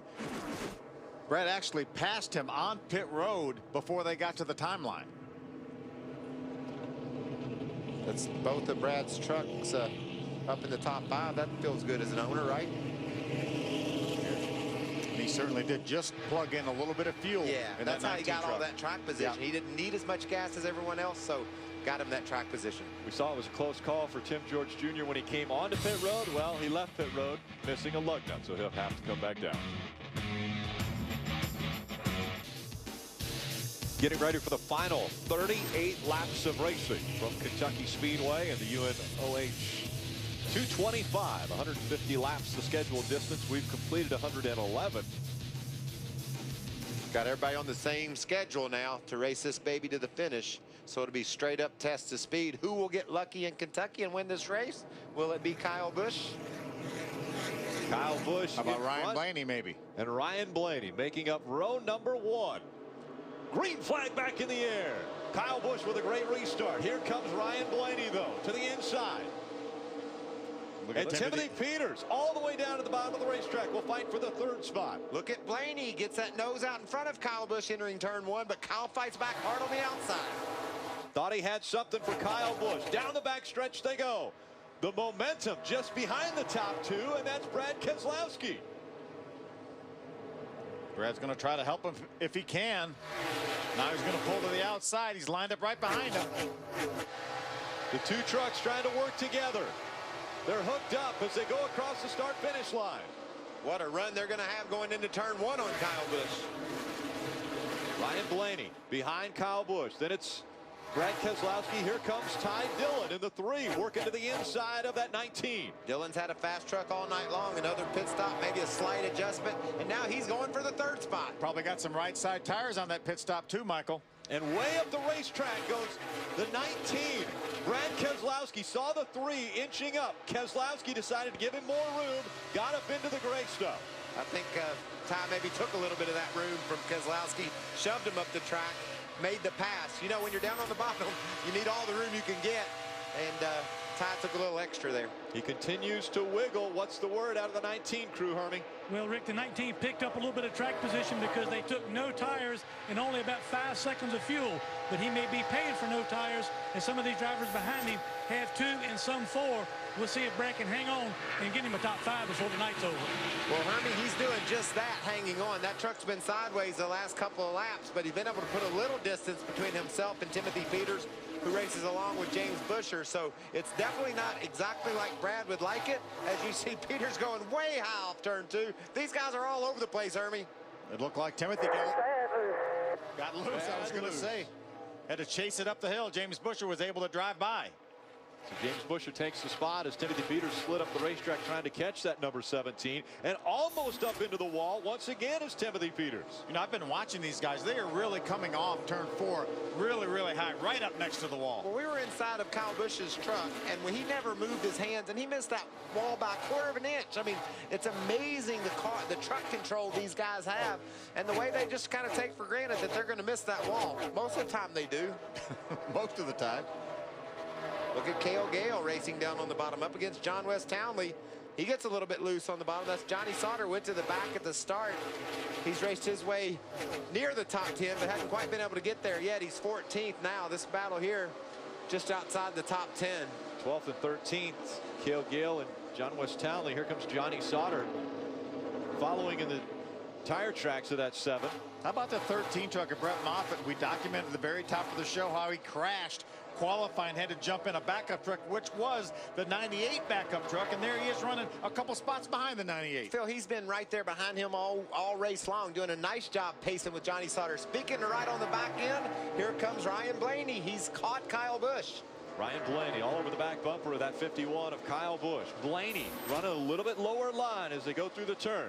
How rewarding of a win would it be for a young man like Ryan Blaney to search down Kyle Busch, pass him, and win this baby? We've seen it before. We saw Ty Dillon get his first win racing against Kyle Busch at Atlanta. Then we saw Cale Gale get his first win as he was racing against Kyle Busch. And up into the wall goes Ryan Blaney. Inside. He put him in the wall. Blaney got to the outside of Kyle.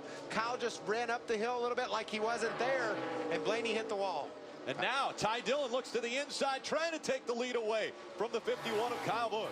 I don't believe there's much damage to that truck of Ryan Blaney's. I hope it didn't cave that right front fender in. These trucks are so dependent on aerodynamics to get around the corners. Brad Keselowski's moved up into the 3rd spot. Ryan Blaney looks as though he's back up to speed after kissing the wall. I think right now it looks like that 51 truck of Kyle Busch is a little bit vulnerable. Check this out. Watch. Blaney Ryan had to run. Gets to the outside. Kyle keeps easing up. You saw Ryan get out of the gas. You saw the fire fly out of the tailpipes. You hear Kyle letting off the gas, but it was too late. You know, that's a situation where Kyle was protecting his lead, and Ryan had a choice. He could either keep pushing the issue or back off. He elected to keep pushing it. He wound up in the outside wall. That's just hard racing, but there's still 29 laps to go, and it looked like Blaney's truck was better than Busch's. So We don't know how much damage that caused. You see James Busher now trying to get by Ryan Blaney. I believe it's compromised that right front, Phil. You can't give up anything over there. You'll lose all your handling in the corners. Running 180 miles an hour plus at the end of the straightaway. Hermie, what are they talking about in the 51 team? Well, for the first time tonight, he's talking about being wrecking loose is Kyle Busch in the 51. He got 2 tires on this last pit stop. Similar situation happened with Brad Keselowski earlier tonight. So right there, Kyle Busch loose and trying to hang on. Ray. Well, Ryan Blaney's battling to try to stay in the top 5. You see Timothy Peters now dive to the bottom, trying to take that position. Momentum may work out, but with that contact to the wall, it has made that number 29 very, very tight now. And Ryan none too pleased with Kyle Busch on the radio. They'll try to stay there in the top 5, but right now a really tight condition. And we've got, speaking of tight, Ray, we got a great race for the lead here. Kyle Busch is barely holding off Ty Dillon, and Brad Keselowski is keeping these 2 in his sights. These guys get racing side by side. Brad will be a big part of this battle for the lead. This is good stuff. I'm telling you right now, with Kyle Busch being loose in the 51 truck, if the 3 truck of Ty Dillon could get to his outside like Ryan Blaney did, that would really make that situation magnified on that 51 truck. Ty Dillon, when he got his first win at Atlanta, he was able to get by the 51, or the truck that Kyle Busch was driving, with 6 laps to go. We have 26 to go, now 25 as they cross the stripe. So Kyle Busch trying to hold off the 3, but already to the bottom of the racetrack goes Ty Dillon. Now they're side by side down the backstretch, racing for the lead. Ty Dillon trying to take it away from the 51 of Kyle Busch. Ty's done it. He's completed that pass. He's going to be able to pull up in front of Kyle. There's Richard Childress on top of the hauler watching. That's grandfather to Ty Dillon. That feels good, doesn't it? Marcus Richmond said, yeah, man. Crew chief Marcus Richmond celebrating. Maybe a little too early. 25 laps to go in this one. Ty Dillon out in front. Kyle Busch runs second. Brad Keselowski third. I think anytime you pass Kyle Busch, it should be called absolutely. No matter what happens. That rarely happens. So in front of the field, it's young Ty Dillon. Now trying to put a couple Cup regulars behind him as he heads to victory lane.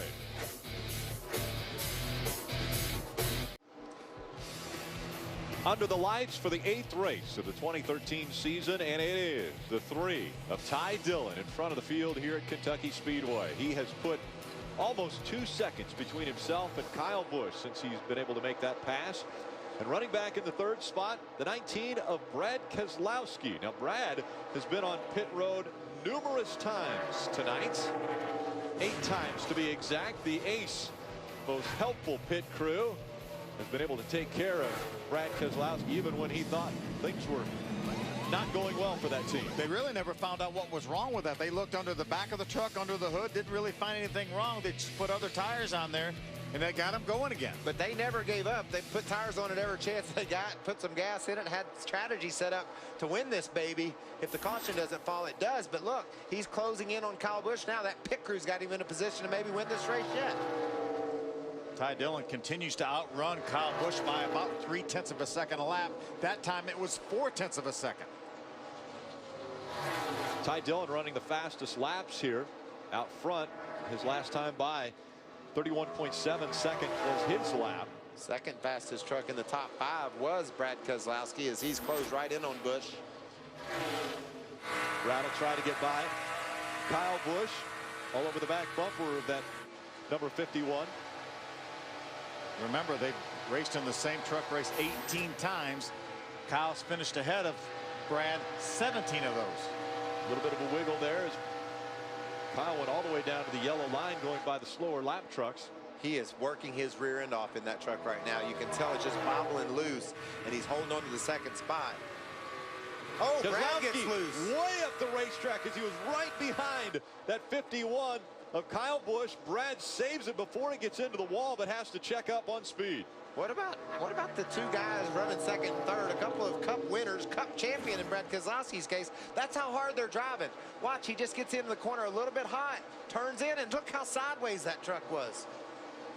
He does a great job keeping that truck out of the outside wall. Watch this again now. Sideways. Oh, did you hear those tires? Wow. Brad heard them too, I guarantee it. And James Busher in the 31 now closed the gap when Brad had to get out of the gas to save that truck. And so Buescher all over the back bumper of Keselowski now. Yeah, Brad's lost about 0.7 of a second to Kyle Busch. Important thing is he still has a truck right now. He almost lost his truck. It's Ty Dillon, Kyle Busch, Brad Keselowski, James Buescher, and Ryan Blaney. They're your top 5. Then Timothy Peters, Miguel Paludo, Herman Quiroga, Joey Coulter, and Jeb Burton are your top 10. Jeb Burton trudging right along, keeping that truck up under him. We see how hard it is to do that. His truck isn't handling great tonight, still hanging inside the top 10. Another good run for Miguel Paludo and Herman Quiroga too. Both those guys have their trucks inside the top 10. So I love seeing these young guys get it figured out, hang on, get all the truck will give them, and go on to the next one. And it looks like right now Ty Dillon is getting everything that his truck has given him, right? Real happy with the entry and the exit, just cruising along right now. But you know what, Rick, we did some statistical digging before the race tonight. There's been 7 events completed in our season before tonight's race, and after 7 races, the eventual champion, since all the way back to 1995, has never been more than 40.75 points out of the lead. Ty Dillon came in tonight 53 points out, so he would be making history if he's able to stay in this fight and go on and win the championship. And obviously, while I was talking, we saw the 19 make the pass on Kyle Busch. And the 19 is on the move right now. He's moved up into the 2nd spot. Let's see if he can close the gap. Ty Dillon has been running some extremely fast laps. He's got almost a 5-second lead over Brad Keselowski, and we only have 12 laps to go. And that remind you, the guy that just drove around the outside of Kyle Busch, one of the toughest guys in the truck series in the history of this series, was sideways and crashed about 2 laps ago. He gathered it up, ran down Kyle. Now he's running the 2nd spot. And tightening his belts. Look at him working that baby. He needs to. As hard as he's driving that truck, he took advantage of Kyle getting seized up a little bit in traffic with some lap trucks and just drove by him. We have the luxury of live scoring as far as the gap between Ty Dillon and Brad Keselowski. It's hovering right around 4.8 seconds and not changing a lot. Yeah, what's not going to happen for Brad Keselowski unless the caution flag was to come out, because Ty Dillon has such a lead right now. Something bad would have to happen to him, or a caution come out for Brad to have a chance to catch him. You remember at Texas how heartbroken Ty Dillon was to run 2nd to Jeb Burton? He was right on his bumper. He could taste that victory. And when we interviewed him after the race, you would have thought he finished last. He was hurting. This is the best medicine for that hurt. Get out front and just pad your lead as the laps wind down. Inside of 10 laps to go, as Ty Dillon in the 3 looking for his 2nd win in the Camping World Truck Series. Remember, his other win came last year at Atlanta, another 1.5-mile racetrack. And who did he pass to win that baby? Kyle Busch. That's exactly right. Maybe Ty Dillon's got Kyle Busch's number. Marcus Richmond's hoping so. Right now, he's hoping no caution flags. We know everybody has enough fuel to get to the end. Marcus said, let's just run this thing green the rest of the way. Yeah, but let's not take anything for granted. We've seen some talented racers have their trucks plumb sideways and spinning out. So this is no cakewalk. He can take it a little bit easy, but Phil, as soon as you start taking it easy, get off your game, it throws you off, throws your rhythm off, and could cause more problems than it does good. He needs to stay relatively aggressive as he races to this checkered. Remember, I said 4.8 seconds. That gap is closed to 4 seconds now. So 0.8 of a second have slipped away from Ty Dillon as far as his lead, but the laps continue to click off, and that means just 8 laps to go. Ty Dillon in front of Brad Keselowski. Ty has a few trucks he's going to have to negotiate. Tim George in the 5 truck is next. There's Miguel Paludo and Herman Quiroga. These guys are racing right now for the 7th spot. We see Darrell Wallace Jr. back out on the racetrack after they had extensive damage to the 54. They are running 44 laps down. Another strong top 10 effort going for Miguel Paludo, and a great opportunity to welcome a new sponsor, OtterBox, to the series with Herman Quiroga. Yeah, they said they had their eyes peeled on Herman when he finished career best 3rd at Texas, and they liked what they saw. Then they came to Kentucky and put OtterBox on that truck. He can't damage that truck. No. There's no way. No. I dropped my phone just to check, and the OtterBox saved it. That's great to welcome sponsors to this series. Such a great, enthusiastic, young group of drivers that love racing trucks. Look at them go at each other here late in the going. Ty Dillon Brad Keselowski, Kyle Busch, James Buescher, and Ryan Blaney. The battles we've seen tonight would be fitting for the Smithsonian. They've been great. Ty Dillon has a 4.3-second lead over Brad Keselowski. Kyle Busch running third, defending series champion and race winner James Buescher is fourth, and Ryan Blaney back in the fifth spot after winning his first pole. No, Michael, you talked about how Ty Dillon was so disappointed to finish second at Texas. How do you think Ryan Blaney is going to feel if he holds on here for a fifth-place finish? It's going to hurt. What could have been. Yeah, he can look at that and say, you know, Kyle was fading. I know that I had a run on him. Might have, could have backed off. Definitely not run into the wall and caught Kyle and passed him later. It would have been a great battle to see what Kyle, what Ryan Blaney could have done with Ty Dillon. Those trucks were the two fastest ones late in the going. Looks like James Buescher has designs on third spot here on Kyle Busch. He's going down to the bottom line. Let's see if he has anything for Kyle Busch. As we see now, the 19 of Brad Keselowski going by the slower lap truck. James Buescher still a couple truck lengths behind that 51 of Kyle Busch. 3 laps of racing to go from Kentucky. Kyle's just hanging on, Phil. He's really loose. Just trying to get that truck to the finish and finish in third spot. Don't give up a top 3 finish here late in the going. We know Kyle doesn't have any give up in him. Look at it how much he's driving that truck. We see him leading the race at times, his hands just still as they can be. This is way harder than what he's used to, but he's hanging on, baby. James Buescher going for his first top 5 of the season. Would love to get by Kyle Busch. Look at Kyle fight that truck. James pulls to the inside. Those two battling for position. Here comes James Buescher looking to the inside of Kyle Busch. That's a battle for the third spot at the stripe. Buescher has the advantage as they go into turn number 1. 2 laps of racing to go. Kyle's fighting back on the outside. He's going to have the momentum and get back out in front of Buescher. Ain't no quitting that boy, is there? He's sideways and hanging on, but he wants that third spot. Now working on the slower lap traffic as we take a look at Ty Dillon. This time by white flag in the air, 1.5 miles to go. Last win. Oh, we got a spin off turn 4 into the wall. A hard hit.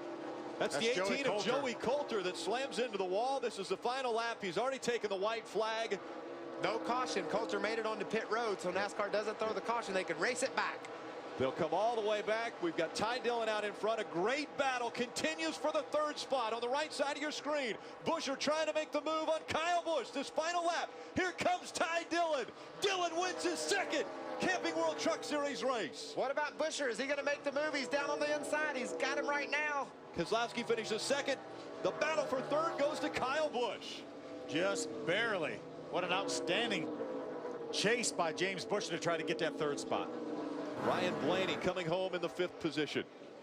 It was Timothy Peters, Miguel Paludo. Just start to a lot of things. Wow, I'm so proud of you guys. You're awesome. The start to a lot of things. A lot of maturity in that 21-year-old. Hey, don't burn them down too hard because we might have to save that engine. I like it. See Brad Keselowski pulls up beside Ty to congratulate him. There you see Joey Coulter in the 18. Brad Keselowski has never won in the Camping World Truck Series. This is his 4th second-place finish. And there's the battle for position. Joey Coulter was inside of Herman Quiroga, and around he went. We've seen it a couple times tonight. Yeah, saw it out of a teammate to Joey Coulter, Bubba Wallace. You see, classic situation of the truck on the inside. Winning crew chief hanging out with Ray. Yeah, Marcus Richmond's already gotten a bit of a shower here. Listen, Martinsville and Rockingham didn't go very well. Then you guys go to Dover and break. This team could have been down and out, but that's not the way you approach it, right? I tell you what, Ray, this RCR team, everybody at the fab shop, engine shop, this engine shop is awesome. I just can't thank everybody enough. Ty Dillon, Richard Childers, Mike Dillon. Every week, we're the fastest on average in practice. We should have won 3 or 4. This is a lot more coming. I just want to say hello to my wife at home. This is awesome. God, this is awesome. And Ty Dillon said the same thing on the radio here moments ago, guys. Said he believes that they're good enough to win this championship. I believe it, too. You got to have speed. You got to be fast, and they've had that. A couple of problems along the way, but passing Kyle Busch late in the going, holding off Brad Keselowski, defending Sprint Cup champion. This is a big night for that team. Looked like Ty was trying to get the crowd to do the wave. I wonder if he'll go do the slide thing. I hope not. That's his brother's. Well, he could try. Remember, his brother Austin won both the nationwide races here last year at Kentucky Speedway. Yes, they did. What a great feeling. I love the emotion. I love seeing these guys get to victory lane and what it means. These things are so hard to win. The smoke still rolling out from underneath the three of Ty Dillon. Let's hear from Kyle Busch. He's with Hermie. With Kyle Busch coming on pit road, getting to work with Bubba Wallace. Kyle had the lead until the last pit stop, a two-tire pit stop. What changed on the truck? I was loose before the two-tire stop, and we came in, we tried to tighten it up, make it better, but still loose. And when we tested here, I mean, it was like clockwork. At 9:15, the track goes loose, you know, so just, I don't know. I can't believe we messed up like that, but I don't know. The Toyota Care Tundra was really fast. I mean, Darrell was probably the best truck here. I hate it for Darrell getting tore up, and I hate it for Blaney, too. You know, he got to my outside there. I got all the way out of the gas. I mean, I was out of the gas, cranked left, and it was just dumping air on my spoiler, making me tighten. I got him in the fence, and, you know, I hate it for him because, you know, he's racing for a win just like we are, but, you know, I didn't want to do it, but it just happened that way. It's Kyle Busch. He holds on for third. I'm good with Kyle. We heard him get out of the throttle from our replay and onboard. Yeah, he definitely was trying to stay off of the 29 of Blaney, who was trying to make the move. Just racing hard toward the checkers. You can't really blame anybody in that situation. Mile-and-a-half tracks working for Ty Dillon. How about that? He's outside the truck doing the burnout.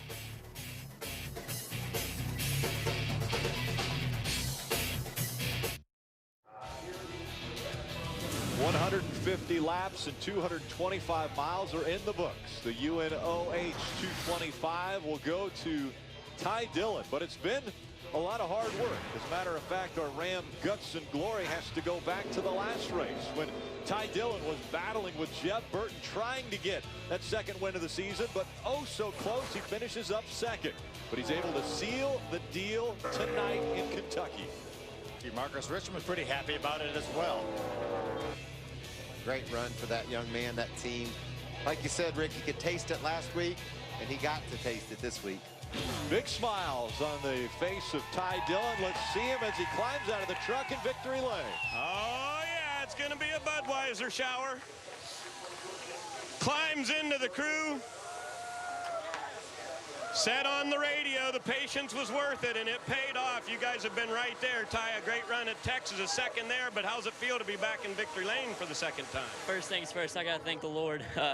From that restart on, I was praying the whole time, and man, without him, nothing's possible. It's started 22nd, and I got to thank Jim Lanning for our prayer after the drivers meet. Man, he spoke to my heart, and that's what gave us the win. I got to thank Johnny Moore. So I wish he was here. We miss you, buddy, and we're going to get many more. I got to thank Bass Pro Shops, University of Northwestern Ohio. Put on the race, in there on our car. Man, this couldn't be a better day. So proud of Marcus Richmond and ECR. My guys are the best. Man, this is awesome. I'm so happy my family could be here, my mom, and it's great. Thank the Lord. You know, I asked Marcus about this. It would be easy for you guys to be down. You had a couple races not go so well. You had the engine problem at Dover. You could have said, well, we're out of it. We got a strong team and we won't give up. We're pretty hard-headed, so I hope these guys are ready. We're going to have a Superman cape on now. We're ready. How many more are we going to see this year? I hope a lot more. Our goal is 5, so hopefully we can get more than that. All right, number 1 of 5 is underway in victory lane. Ty Dillon right here at Kentucky. Let's go back to Hermie. Ryan Blaney on pit road after a hard-fought top 5 finish. First of all, talk about the contact with Kyle Busch, and you had to work with him after the race. What'd you tell him? Just, you know, I wanted to get his word on it. You know, I was really excited with the run we were having. Everyone at Brad Keselowski Racing did a great job of getting this Cooper Standard Ford 150 a lot better throughout the race. If that was 50 laps sooner, I couldn't do that. Race Kyle and try to pass him just because I was way too tight. And they did a great job of getting that a lot better throughout the race. And you know, I was running the bottom really good, and I knew it was only a matter of time before he went down there and blocked me, and I knew the top still had a lot of grip. And so finally he kind of took the bait and went to the bottom, and I jumped right to the top and got a really good run on him, And you know, we got together off of 4 and ended up putting us in the wall, and just hurting the right side too bad to where we couldn't really come back. But still finishing 5th with a really damaged race truck was pretty good. I'm really happy, like I said, to everyone at BKR. I'm really looking forward to the races to come here. And the next race up for you guys is Iowa, the site of your trip to Victory Lane. Yeah, I'm very excited to go back to Iowa. It's definitely one of my favorite racetracks, and having really good momentum from here and bringing it to Iowa, I think is just going to make it that much better. So I'm really excited. It's Ryan Blaney. I would say reserved excitement. As far as a little bit disappointed, he comes home in the 5th spot here. Thought he might have a truck that could challenge for the win tonight, but the one celebrating in Victory Lane, 21-year-old Ty Dillon.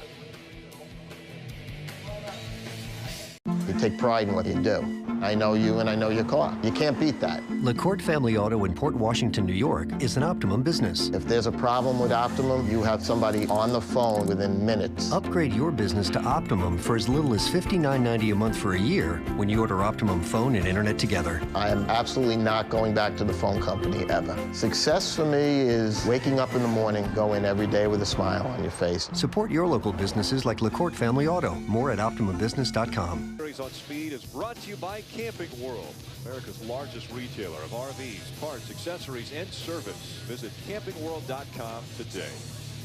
And by Aleve, 2 pills, all day strong, all day long. The 8th race of the season in the books.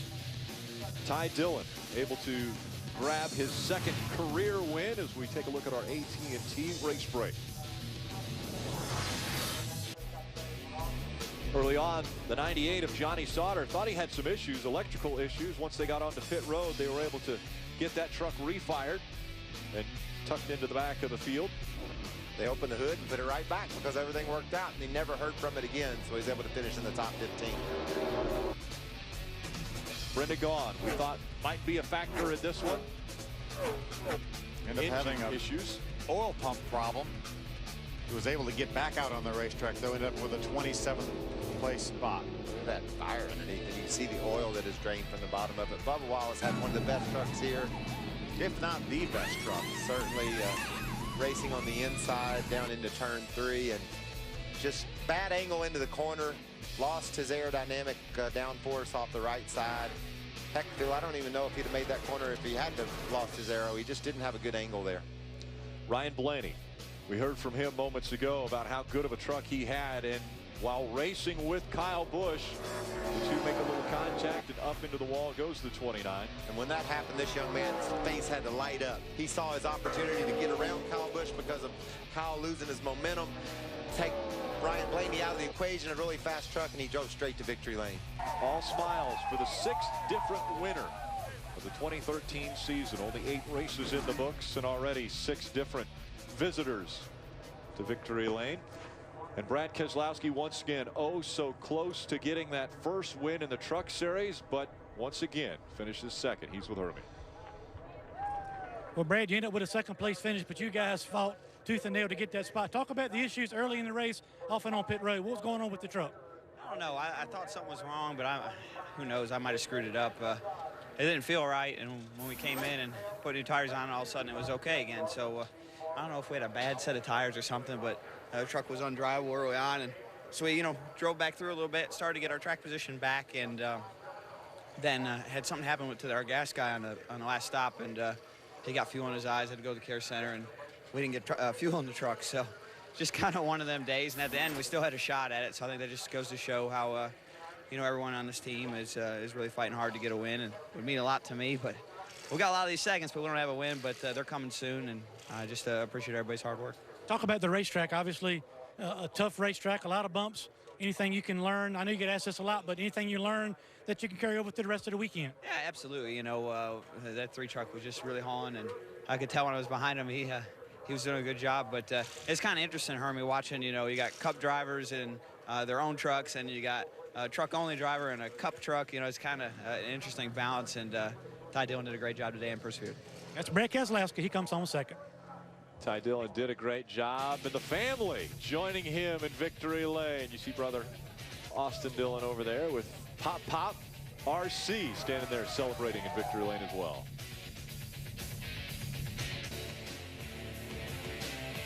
Take a look at our Aleve unofficial results for the UNOH 225. Ty Dillon gets the big win. Great run for him. Brad gets his 4th second place run here in the Truck Series. James Busher with his first top 5 of the season, trying to defend that championship from 2012. See if he can get the momentum going once again. Point leader Matt Crafton grabs another top 10 finish. That's 8 in a row to start this season. So good run. Not great though. I don't think you can win the championship finish in 10th. These guys are going to run off some wins like Ty Dillon did tonight. Johnny Sauter had issues at the very start of the race, ends up with a 12th place finish. Cale Gale, his first start since winning Homestead, finishes 13th. And Brett Moffitt finishes 14th in a backup truck in his debut. A little bit further back, Brendan Gaughan, 27th after fighting so valiantly to try to go for a championship. Obviously, this will hurt those championship hopes as he finishes outside the top 25. And the standings are going to be a bit of a shuffle, I think. We do shuffle it up a bit. 4 spots moved by Ty Dillon. 4 to the good side. He is only 40 points back now from Matt Crafton. Let's welcome a new player, a couple of them, to the championship. And James Busher, another solid night. Now he's starting to put up some solid finishes, and he won the championship last year, got hot, you know, at the second half of the season. Could James Busher win this championship? Let's find out how he feels about the finish of this race. He's with Hermie Sadler. Well, James Busher ended up with a top 5 finish, but you guys still know you got a little bit of work to do, but it's nice to get a good solid finish under your belt. Yeah, it's definitely good to finally get a top 5. You know, after last season, it's hard to believe we hadn't been in the top 5 yet this year, but you know, the guys worked hard on this fraternal order of Eagles Chevy all day long, and we unloaded. We knew we were struggling. We were struggling for speed and for handling, and we found the handling, and along with that came a little bit of speed. But you know, we're still struggling for a little bit of speed most of the day. We didn't practice or qualify in the top 10, so you know, to get up and get the track position was super important.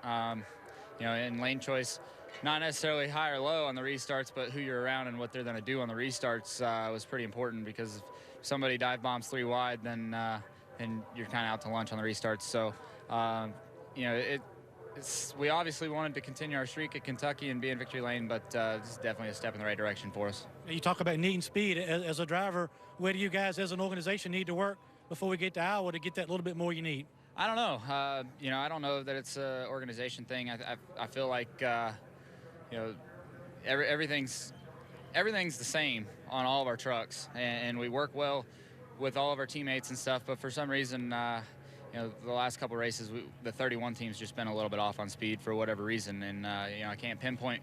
If I could pinpoint it, we'd fix it. So, you know, we were working well with our teammates, and you know, we were able to communicate changes and stuff. And honestly, in practice, we went to what some of our teammates had as far as the handling aspect, and seemed to help our truck a lot. So again, not exactly what we wanted, but 4th place finish is the best we've done this year, and happy with all the improvements throughout the day with the Fraternal Order of Eagles team. That's your champion, James Busher. He knows it's the Eagles. Hi, Johnny. Miss you. That's awesome. Such a great supporter of this series, and NASCAR in general, Johnny Morris. Big friend and hunting buddy of Richard Childress. Good to see Pop celebrating in victory lane with his grandson. 4 different drivers were out in front of the field today. Kyle Busch was strong, so was his driver, Darrell Wallace Jr. Brad Keselowski looked like he could contend for his first Truck Series win, but it was a lot of drivers trying to hang on to their trucks, one being Joey Coulter toward the end of this one. The celebration for the 2nd time for the 3-team and Ty Dillon as they end up in victory lane for the 2nd career win, first at Kentucky.